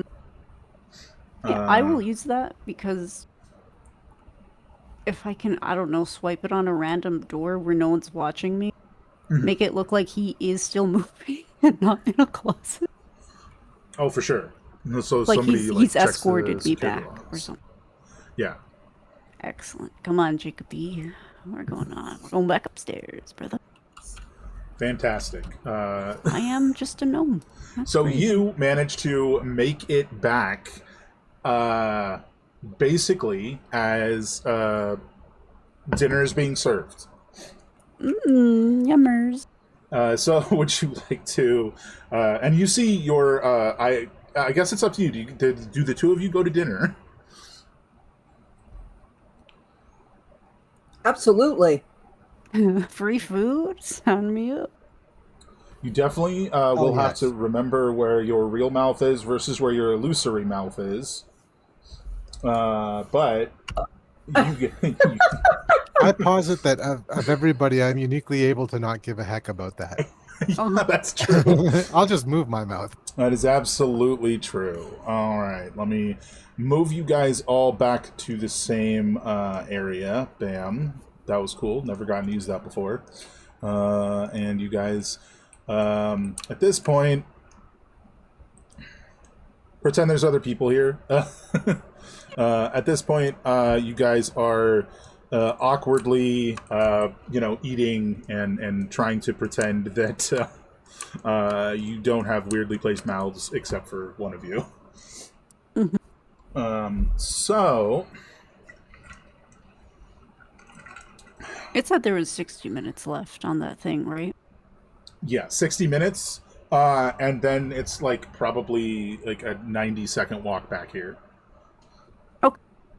I need to hop up for like 2 seconds. You guys, I imagine when you're done here, you're going to go back and discuss, so just discuss now and we'll handle it when I get back. Yeah, she would ask, what are you doing in 60 minutes?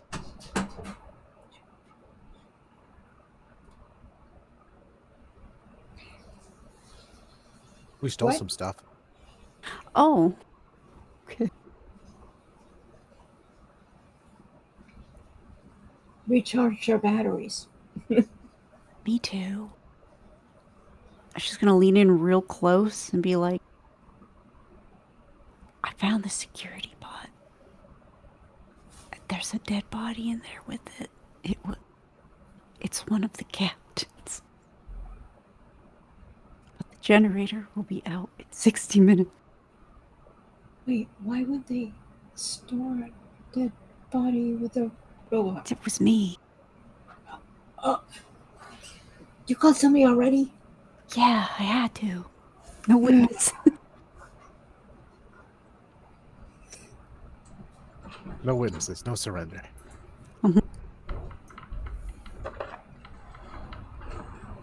Yeah, no, she would, I don't know if this is dinner table discussion, because I don't know how many other people are here.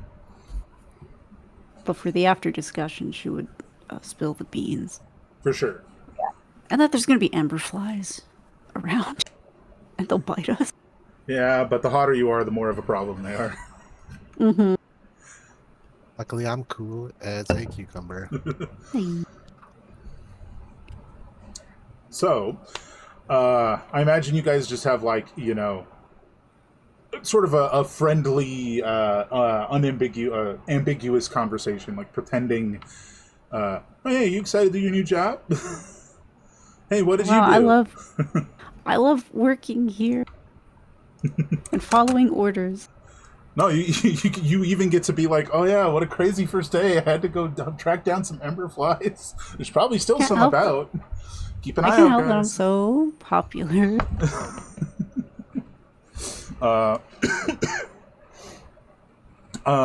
But I imagine after a couple minutes of eating in a crowd, you guys sort of disperse and go back to the room that they had been talking in.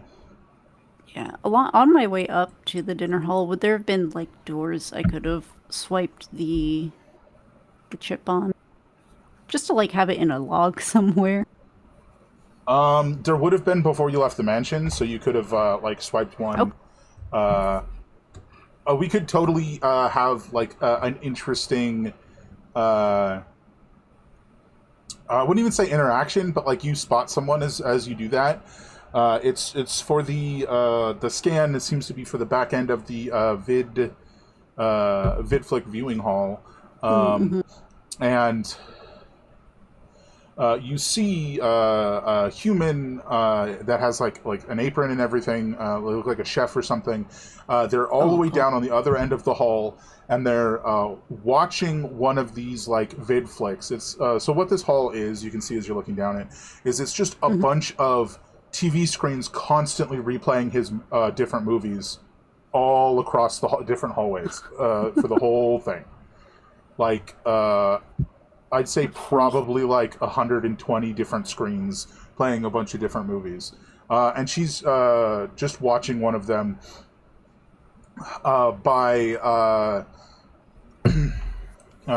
She's just watching one of them, and it gets to a certain point in the movie, and it seems like she like voices it, like, you know, says the lines exactly, and then starts to turn to walk away, and that's when you close the door and leave. Beautiful. And then I was never here. You guys get here, have this moment at the dinner table, and then move into here to have conversation. A little less ambiguous conversation. So what you been up to?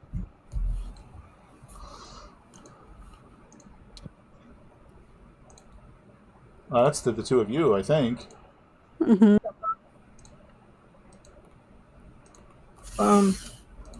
I guess that what we said before, just the So stealing stuff and recharge. For sure.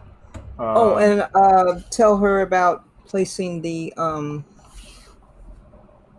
bomb in the weapons locker.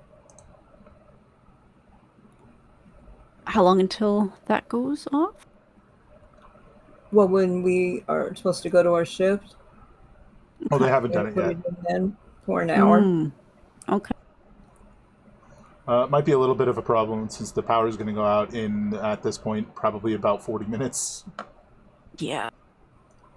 So there's 40, at this point, 40 minutes left of power. The auto turrets are off. So if when the power goes off, I just throw it in there too to go off, like 10, 15 minutes later. How long will the power be out, do you think? Did it say on the screen? Or Well, did the it just generator's say... off, so until someone turns it back on, which takes time. Okay, so they'd have to turn it back on. Yeah. Okay. Because what we could do is when the power turns on, blow that up. Or turns off. Yeah, it turns on. No. Wait. Which would be better? Well, why would you want them to have power on for when you guys are going to be doing stuff? Unless we want to keep the power use off. the power off to go in and steal all the ammo so they don't have ammo. Because carrying all those guns around too would be a pain. Well, don't forget that you guys also have to shut down the comms. Because even if the power's off, the moment they get it back on, they can do a call or whatever. That's right. Assuming they don't have extra power for it, which you guys don't technically know. No, we don't. Mm-hmm. We do know at this time that the auto turret cannons at the entrance are off. The generator will be off. And then we could use that time to... Everyone's going to scatter, probably. I don't know. Do you want to know what AMS protocol is? What was that? Do you want to know what the AMS protocol is? Yeah. In the event of a crisis, all unarmed personnel should arm themselves and proceed to their designated emergency stations. Great. Ours is the security tower. Where the comms are. Oh, yeah, no, that's perfect. Isn't that crazy? Isn't that crazy? You're supposed Isn't that to crazy go how there. that works? So basically, when the power goes off and everybody's scrambling to go to where they're supposed to be, you guys are also going to head to the comms tower. Would that be the time period you wanted to drop a bomb? Maybe in an inconspicuous place, not for 10 minutes, but for less. I mean, if everyone's going to arm up, the weapons is probably good. Yeah. Because there's going to be a lot of people crowded there. I mean, some people have to get dressed first, so there's going to be stragglers even. Mm-hmm. And depending on which bomb you use, you might not have to put it on the inside. Right. So, that's the real conversation. We know what and when we're doing it, but what size of bomb? Looking at my sheet, I need I will say, area. this will probably activate the security bot, because I think this falls under an alert. Oh, yeah, it would. Maybe, oh god, they're gonna find the body. It's okay, though. They'll think that the security bot killed them. It's fine. If Just we do don't a check the medium, security log. if we do a medium bomb, it would collapse like the room or the hallway. Ooh, okay. I like it. That would do well. And it's a 30 foot by 30 foot. Yeah. I'm down with that. That would be perfect. Yeah. Okay. Any input over there, Elbar? Sorry, my mouth is full, but I like the idea, especially the part about collapsing stuff onto people using bombs. Yeah. Also, I feel like this is a good time. Unless, will other people be coming into this room, or is this our special little room? This appears, they can share this, they probably share this with you. This looks like this is the current shift. The current Okay, I didn't know shift's, if it was bunks. another good time to rest the hollow bands or not. Yeah. I imagine that's what they've kind of been doing in here off and on. Okay. Probably during the conversation. Yeah. Just get max time out of it. Yeah. Oh, for sure. As far as I understand the thought process here, once the crisis starts, you guys are going to head immediately to the comms area, leaving a bomb behind. Yes. The bomb is going to be set for less than 5 minutes.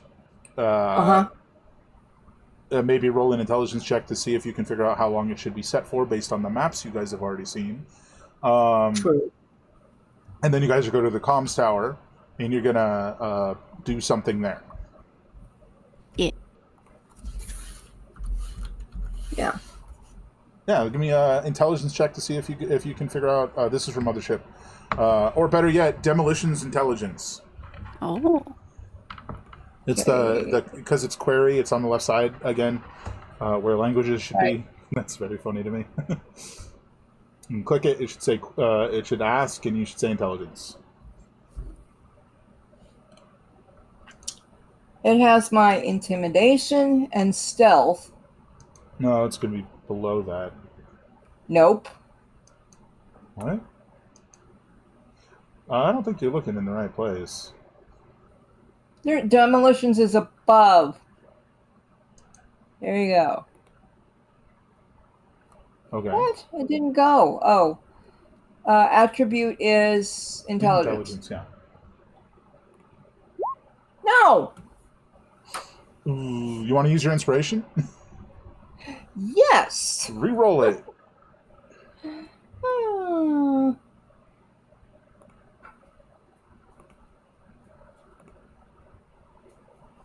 Intelligence. Silly. Okay. Much better. I can get on with that.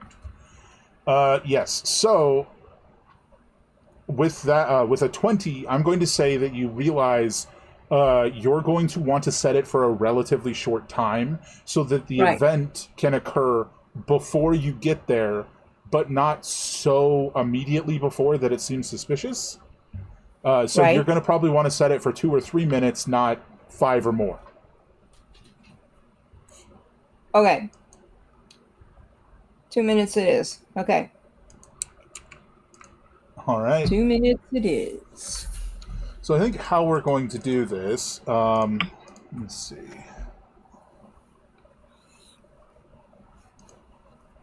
Let's play out the comms tower and then wrap up for today, okay? Okay. I'm sorry, what did you say about cobblestone? Let's play out the comms tower and then wrap up for today. Oh, jeez. I'm sorry. It's fine. Honestly, I have good hearing. All right, so you guys basically don't even need to go to shift. You guys have managed to find a way to get all this done without going to shift. Yay. Beautiful. So work smarter, not harder. So how this ends up working is the power does indeed fail. But it's not like a complete and total fail. There are still places where it's sort of like flickering as the stored energy inside the solar array tries to do the job. And the alarms start going off now that they've sort of realized that there's something wrong with the power. But even those are wonky as like they'll go off for like 10 seconds and then cut off because the power goes dead. And then they'll come on and go off for like 10 seconds and cut out again. I'm sorry, what will? The alarm. Alarm. Oh, I just... Okay. Mm-hmm. So, you guys are currently here in the barracks. You guys will... once the alarms start, everybody's like moving toward the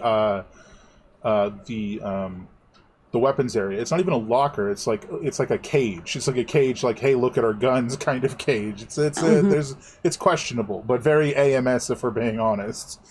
And as you guys are moving past that, Whistler, this is your task. How is it Like, where exactly are you putting the bomb? Are you tossing it into the cage as people are running around frantic?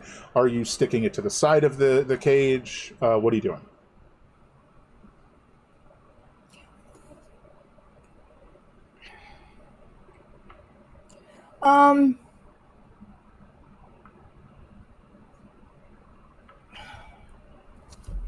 Is there anything like a bookshelf or something in the hallway, or?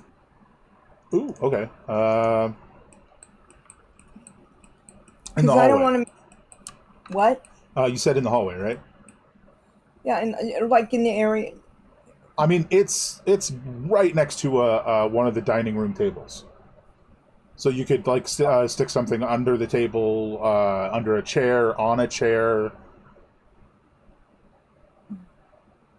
I mean, it is like against the tables, against the bars, kind of closeness. Okay, let's do that on the chair, but the chair scooted in and all that. Sure.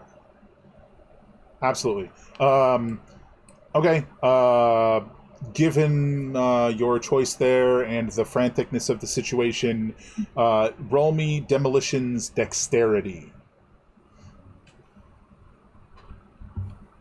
This is, can you stealthily place it? Yeah, demolition's dexterity.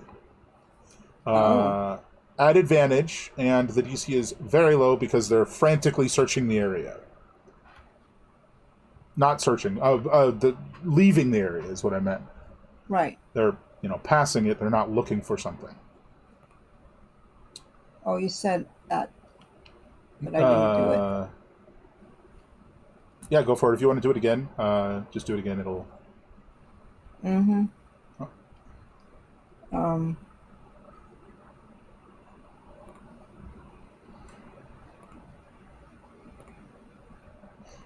Clickety click click. Nailed it. A little bit better. It's just shoved under there in a manner that like it looks like you're just pushing in a chair as you walk by, but really there's a bomb on the chair. So that's how they get you. Gets them every time. So in 2 minutes that bomb will explode. So you guys make your way out, and as you guys are traveling, to the security building right here, the bomb explodes. It is it's a big deal. Why don't I have you roll me? Trying to think. It's about 20 guys in there.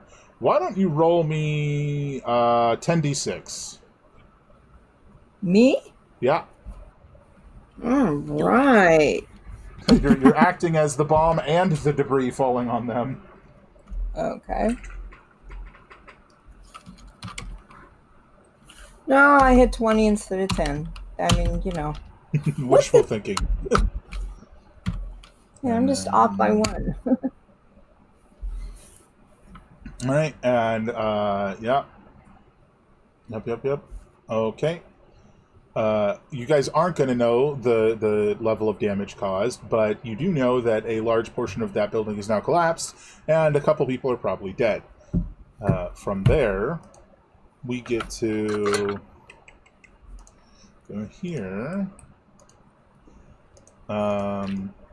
The three of you, are you walking in together, or... Well, she isn't assigned here, is she? No, we're all assigned into the security building now. I think there's some bluffing going on, but I also think the technical answer to that question is none of you are assigned here specifically. You guys are assigned to patrol, but you guys didn't get to your first shift, so you don't know that. So it also makes logical sense that you might just come here because... You know what I mean? Like, because, I went to the security tower because I don't have an assignment yet. Okay. And we're here to help. We're serious. Yeah. So you could just as easily go, we just got here today. We don't have assignments yet. Okay, It seemed like the most that's logical okay. place to come. Depending on how subtle you wanted to be, that is. All right, so now that that's fixed, here you are. It's not the biggest place, but as you guys step in, you see this guy moving towards this door.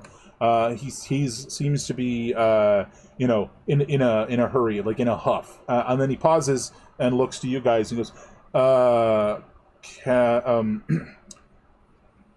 and you are? The new shift. Right. We just came today. Right, you. We got to talk to the captain.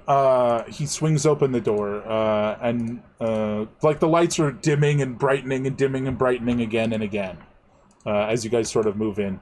He goes. He comes in and he goes, "Captain, new shift is here. Looks like they don't know where to go. They were never told."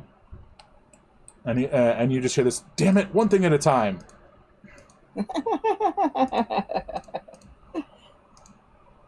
Understand that response. What would you guys like to do?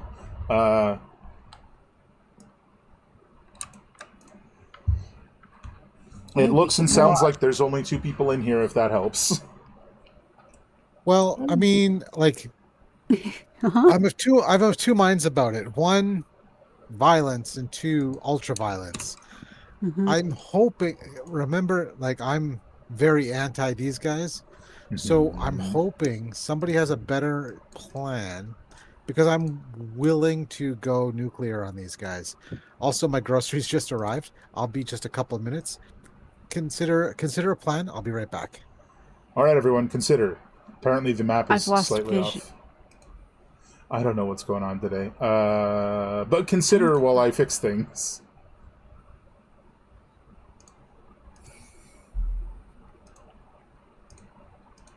We could just watch and listen and learn. Yeah, that's my thought. I'm like, if we tell them, like, this seemed like the most logical place to come. Tell us what we need to know. Yeah, but if they talk to us, we can't just keep talking to them and get mad. That's true. Also, you're supposed to destroy this comms array. And talking to them doesn't destroy the comms array. That's true. We just need to make sure they can't get the comms out. Although if the power's out, they could still communicate, right? Or would basically everything be down? To be clear, it is flickering. It is not out. Okay, right. It's too much power trying to draw from too small of a source. I think we gotta take them out. I think perhaps ultraviolence is actually the correct option. Yeah, I think so too. I think we're gonna have to.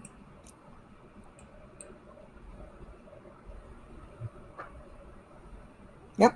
All right, let's see how we do it. You win this round. Violence win.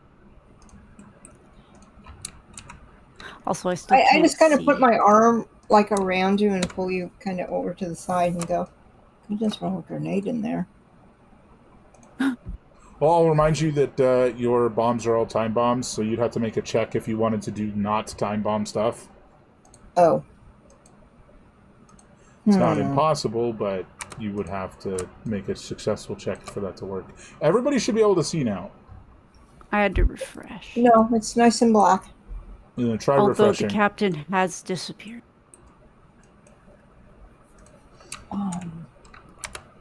Does this mean you guys were able to see the entire barracks and not just the room you were in? Because that would be annoying. Whatever, it's done now. Okay, now it's it. So it sounds like fight time. I think so. Is the captain supposed to be here? He's on the other side of a wall. Oh, okay. Oh, okay, I see what you mean now when you said the map was janky. Okay. Understood. I don't see the captain. Understood. So I would allow you to do that, but you would have to make a check.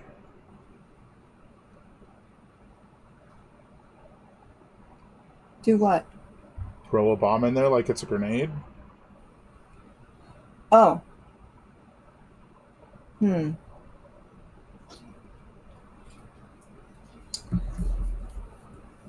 Well, they're timed, right? I could time it at like a minute. Like, I'll put it this way. So what I'm thinking is throwing it in, shutting the door and leaning on the door. And holding the door for a minute, which you hope is long enough for them to not get a communication out to the rest of the base that, it's the new people, they're sabotaging us. They're literally in the comms room. So what I was going to say is, right now, like, a minute is the minimum that they go to. You can try and make them go lower. There's three of us and two of them. There's three of us and two of them. I think we can take them out instead. I think so. Yeah, plus when we originally agreed you were doing demolitions, it was supposed to be for destruction, not combat. Right. So, who's making the first move? Does Ultraviolence want to take the first hit? Wait. I think he's still away. I was just going to make him go last. Okay, I could... Could we just walk up behind them and slit their throats? I mean, they know we're here. They do know we're here, but they're occupied. I mean, you would have to succeed at a stealth roll, and then, hopefully do enough damage. Even if I gave you extra damage on it, it wouldn't be a guarantee. I think a good ambush will do as well. We gotta, alpha strike them. I can beat that alpha. I'm imagining at this point, it's been 10 seconds of you guys standing here. Sorry for the delay. Not 10 minutes, but, So it looks like they've concluded that attack is the best option. So... Yeah. You win this round, terrorists. Now, remember, Nice. You guys still have a whole job to do, so don't burn yourselves out on two guys. Right, exactly. But we do, in fact, have to take them out. Because we have to destroy the whole comms shenanigans. Correctamundo. So I'm ready to jump in. Yeah, so who's doing it? Who's going, who's taking the first move? I could give that one to Elbar. I don't know, he's itching. He's got a trigger. So I'd be happy to, but the screen is completely black for me. Oh, yeah, everybody else had to reload, had to refresh. Oh, okay. Just as a heads up, the guy did have to open a door to go into the small room where the communications equipment and the captain are. So if you guys do something while not in there, depending on how initiative works, he might have the chance to close the door on you. And this looks like an armored wall. I will rip that door open. Oh, goodbye. Bye-bye now. Okay, so...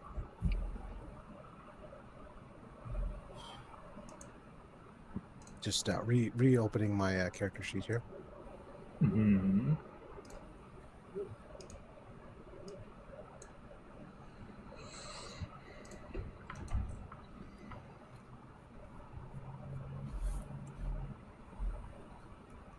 And I am going to... one sec. I realize I don't have all the spells written in here.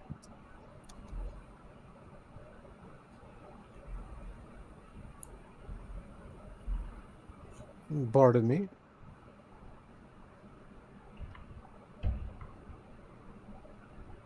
Okay. So I will move to here. Mm-hmm. Actually.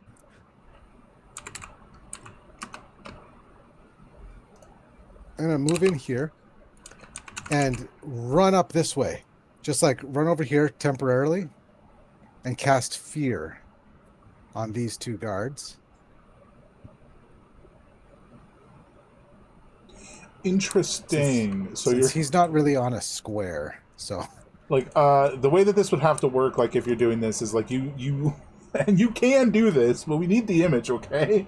You run up and you leap, and you're either standing or sitting on the terminal that he's working on. And you cast Fear. Hell yeah.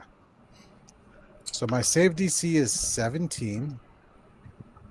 Fear is wisdom save. Mm-hmm.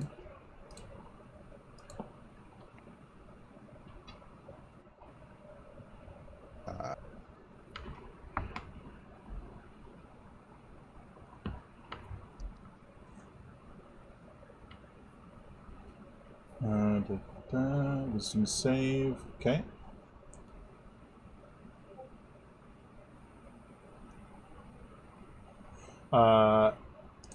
So they do have advantage in this instance, but we'll see. Okay, the captain got a 20. He's standing right in front of you. The other guy did not. He got a 2. Do I know what's giving them advantage? A 10. Do you know? It's the captain's presence. It's like the whole like they're a unit thing. You know what I mean? Mm-hmm. So it's one of their abilities. Why? All right. Yeah, it's one of their abilities that like captain's presence sort of situation, which technically means only the other guy had it, and it didn't help him. The captain got a 20 on his first roll, so he didn't need it. But that's my bad. The captain doesn't get his own ability.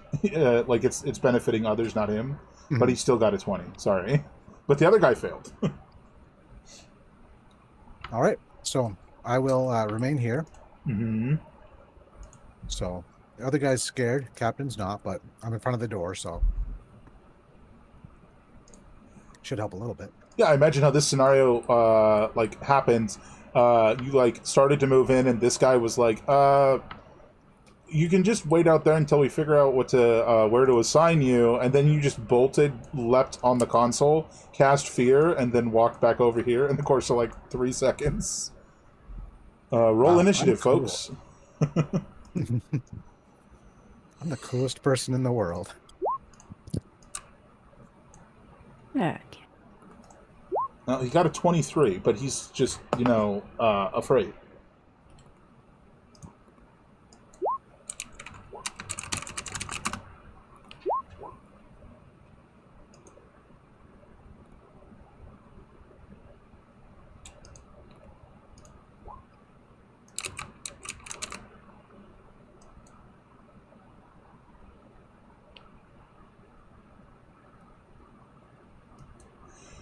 Right, so the feared guy is going to,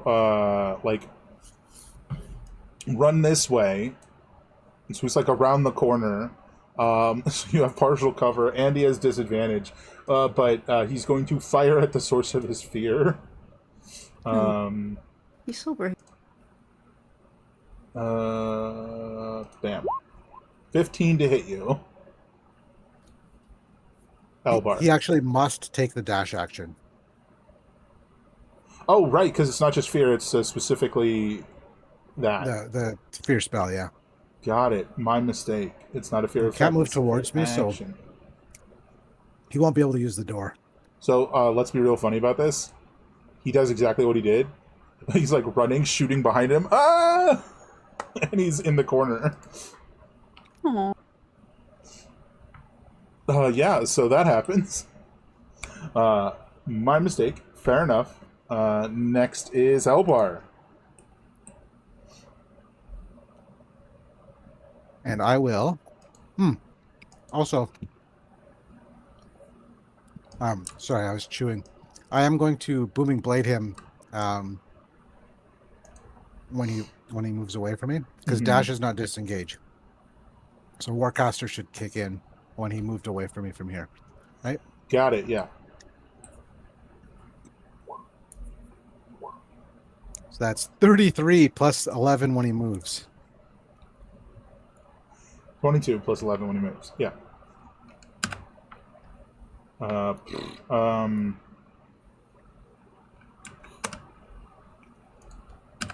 Anyway, it's your turn, though. Mm-hmm. He's still sitting in the corner.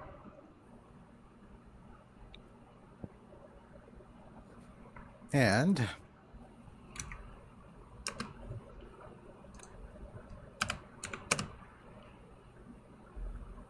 I just want to double check something here. Okay, that's concentration, so don't want that. I'm going to just Eldritch Blast the commander. Yeah. I don't know which... Actually, he's not, like, on a square. He's 5 feet away from you. Because either I'll use a melee or a ranged thing on just whatever one. He is 5 feet away from you, so he's not adjacent to you. He's like one full space. Okay.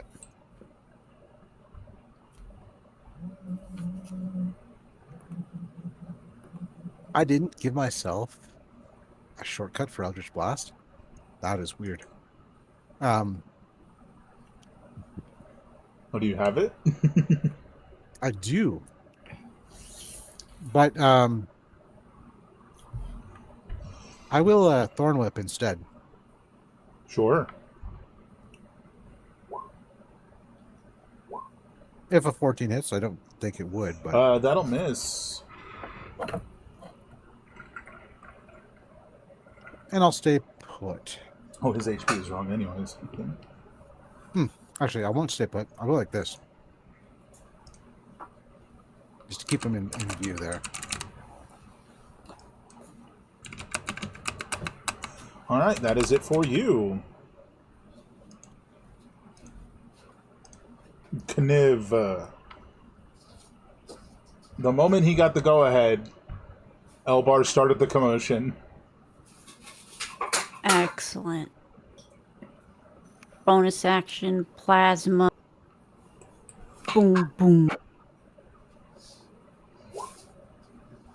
13 and 13. That'll miss, unfortunately. But he is feared and pinned in this corner. Behind him, you can see what looks like a bunch of shelves that normally would have weapons on them that currently don't. So it looks like there's supposed to be weapons in this little alcove, is what I meant. You know what? That's okay. I am now going to keep him here. Yeah, fair enough.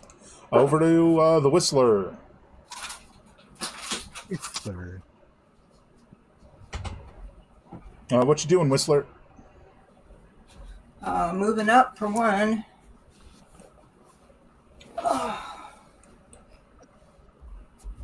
Yeah, you can step into the room. It definitely looks like Kniv has this guy handled. Oh, come on. Here, let me reshift your vision. Do you want to be here, here, here? I guess I guess I would go after this one. Yeah, go for it. Okay.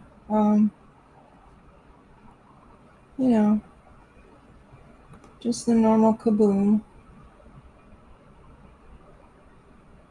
Oh, don't forget to click the check mark for ranged fighting style.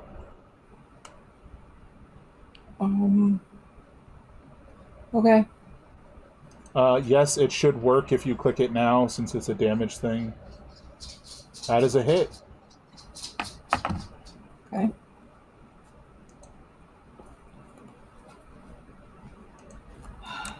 Yeah. Well, yeah, I guess so. Do you mind? That did not add the +2, apparently. So that's actually 28 damage.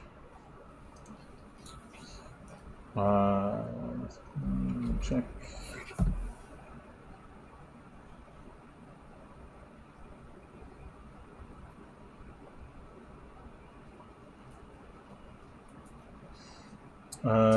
Three less. Okay, so 5.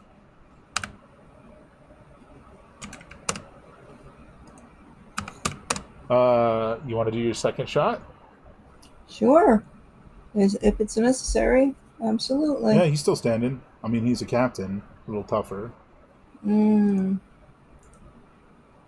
Okay.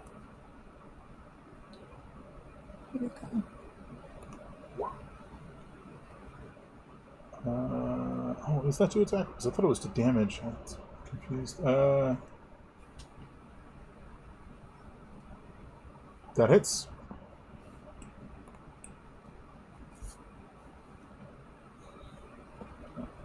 Okay. 2 solid shots. Yeah, and not enough, I guess. No, not at all. His eyes sort of dart to the console, like he's about to hit, hit something, and then the power goes out again. So he just grabs the blaster that he's got like sitting, that he's like holding in his left hand, and turns, and he's going to shoot at Elbar.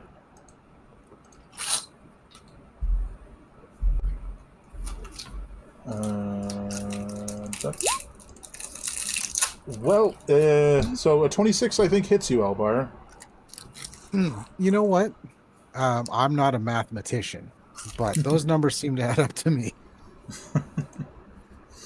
14 force damage.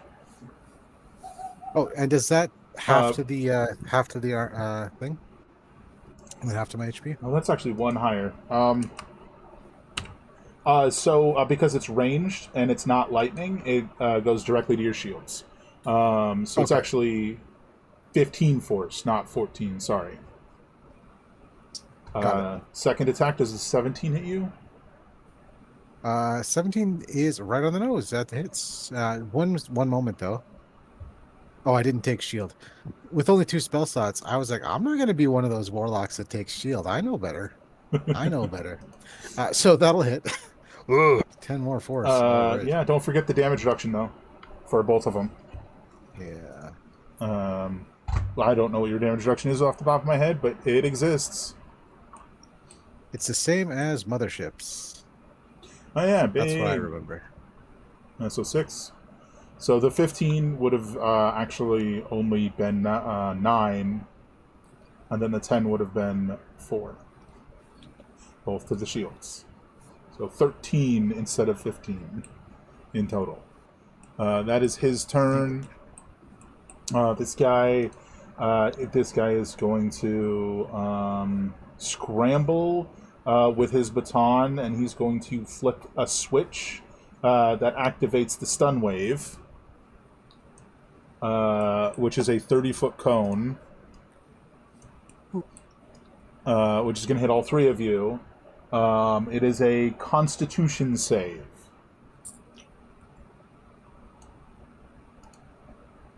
Well, hell.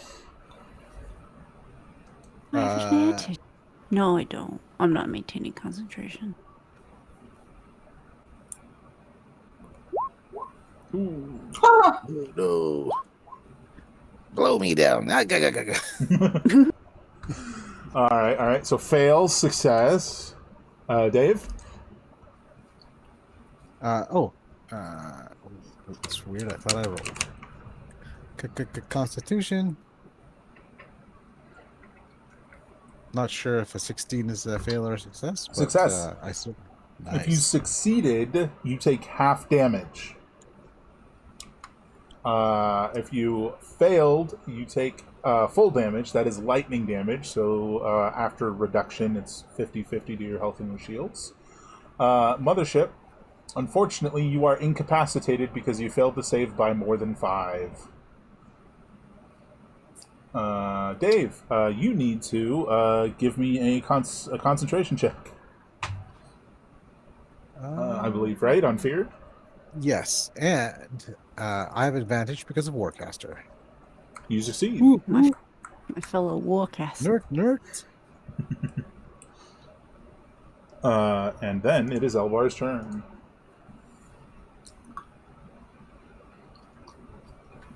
I'm sorry, how much damage did I take? 10, reduced by 6, so 4. So 2 to your shields, 2 to your health. Okay. All right, so I will dominate beast. Probably won't help, but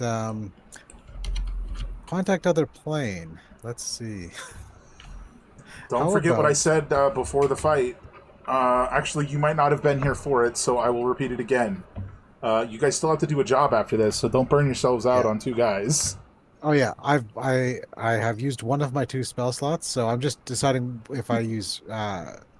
You know what? I don't need to worry about. I'm gonna move here, so I can still see this guy, and he can still see me, and I'll attack this fella here with a good old thorn whip.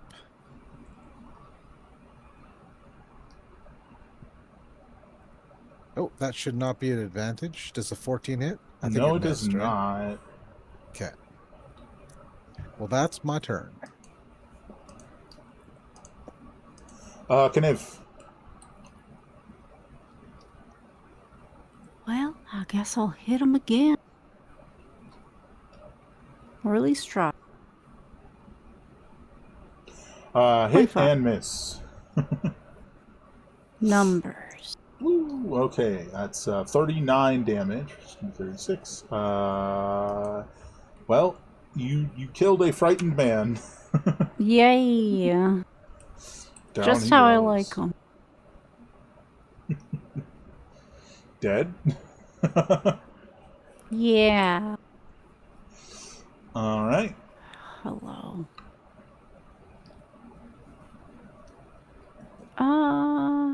Yeah. Okay. That's it for me.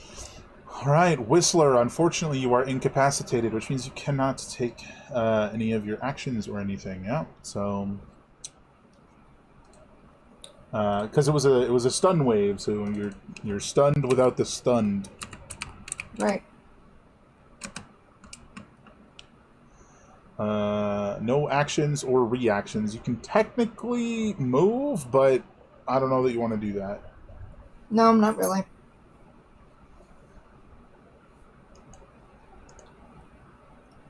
The captain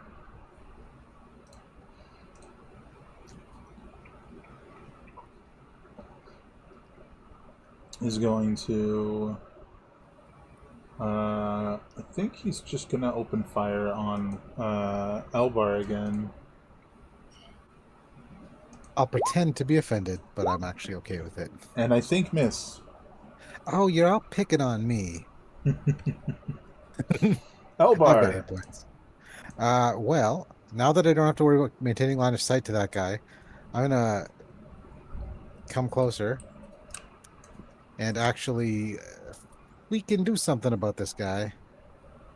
Does a 16 hit him? Yes. Then he can munch on 15 bludgeoning damage, and then 13 probably misses. That's gonna miss. Alright. Yeah, but that's better. More damage than the old vine whip. For sure. Over to Kniv then.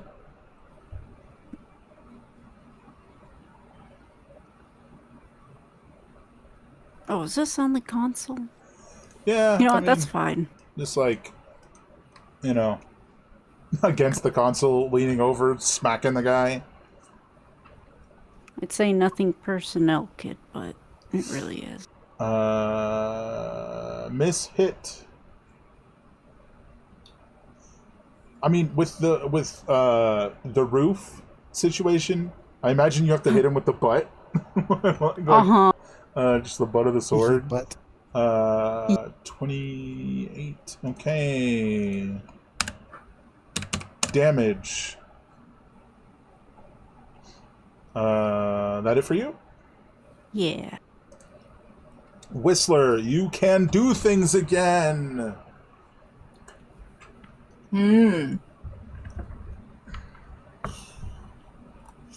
Okay. I think I'll breathe fire on the guy. No. Anyway. I like your spirit. I think that's in the spell list. I don't know. Stay true to yourself. I don't know that you chose it, but I think it's in the spell list. I had a friend I used to go to concerts with, and he would always say that when lifting people out of the mosh pit, and this guy was like 5 feet tall. He's very small, but he would help people up, and you go, I like your spirit. Stay true to yourself, no matter who it was. So I try to bring that energy into the world. Beautiful. Absolutely. One more time. Absolutely a hit.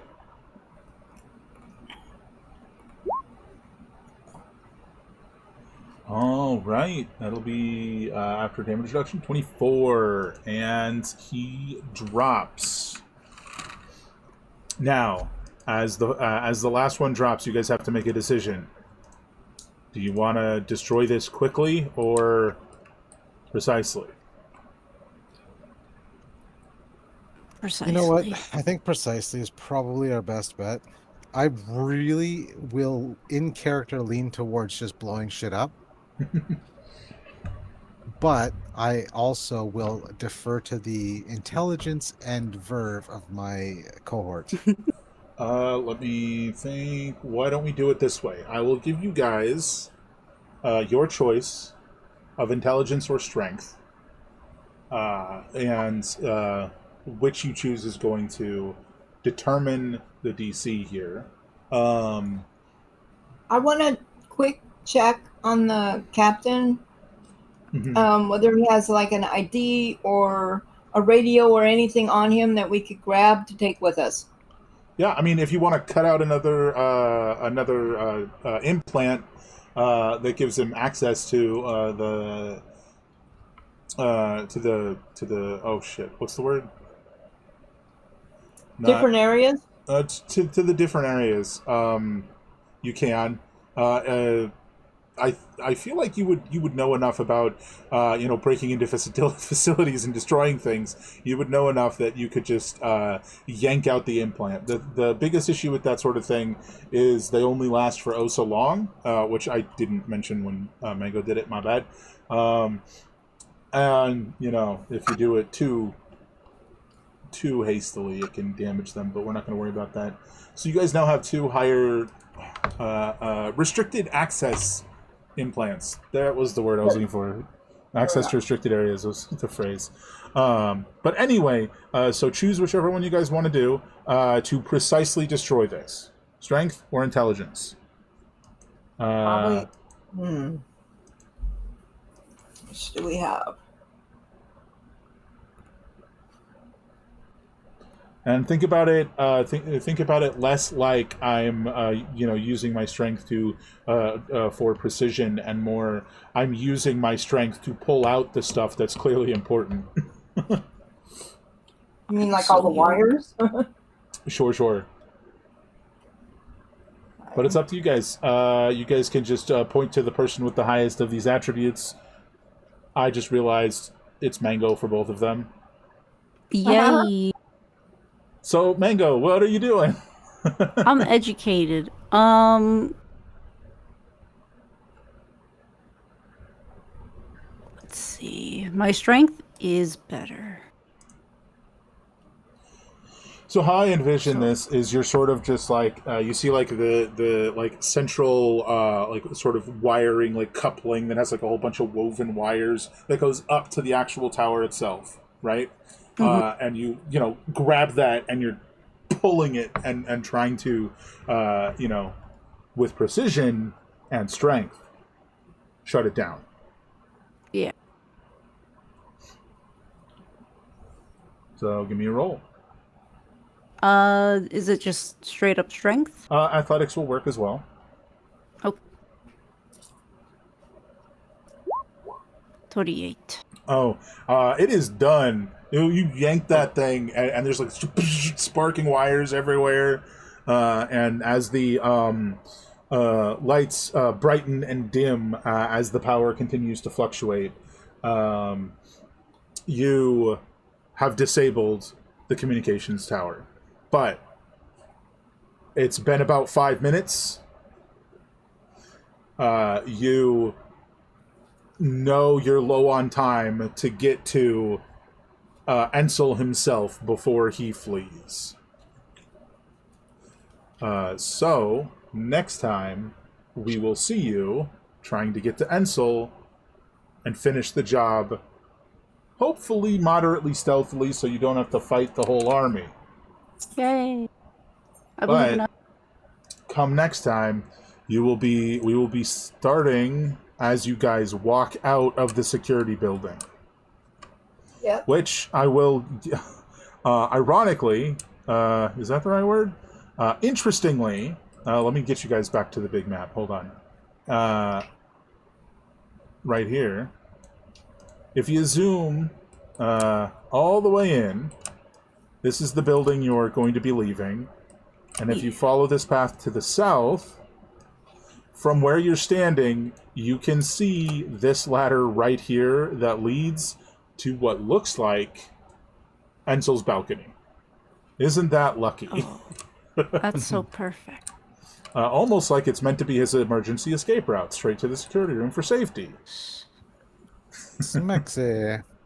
So that is where we will begin next week, where we commence the assault on Glitterbark.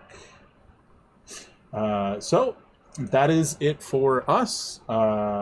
We will be wrapping up today. I thank you all so much for coming. It has been a very fun time. I hope to be back next week with 0 headaches. Yay. I'm but- looking good for next week, so Yeah, but we will see. Other than that, thank you all so much for coming. I hope you all have an absolutely phenomenal evening. I intend to be back Monday. No more cancellations. I intend to be back Monday for more Encased, which hopefully will be wrapping up before long. Oh, there is a poll that I can actually share right now for what we do next. hit that poll. Even POLL. even if you can't make it all the time, I would appreciate it if you vote in the poll. Anyway, thank you all so much for coming. I hope you all have a fantastic evening, and as always, great gaming, and we'll see you next time. Have a good night. Great gaming. Good night. Hey.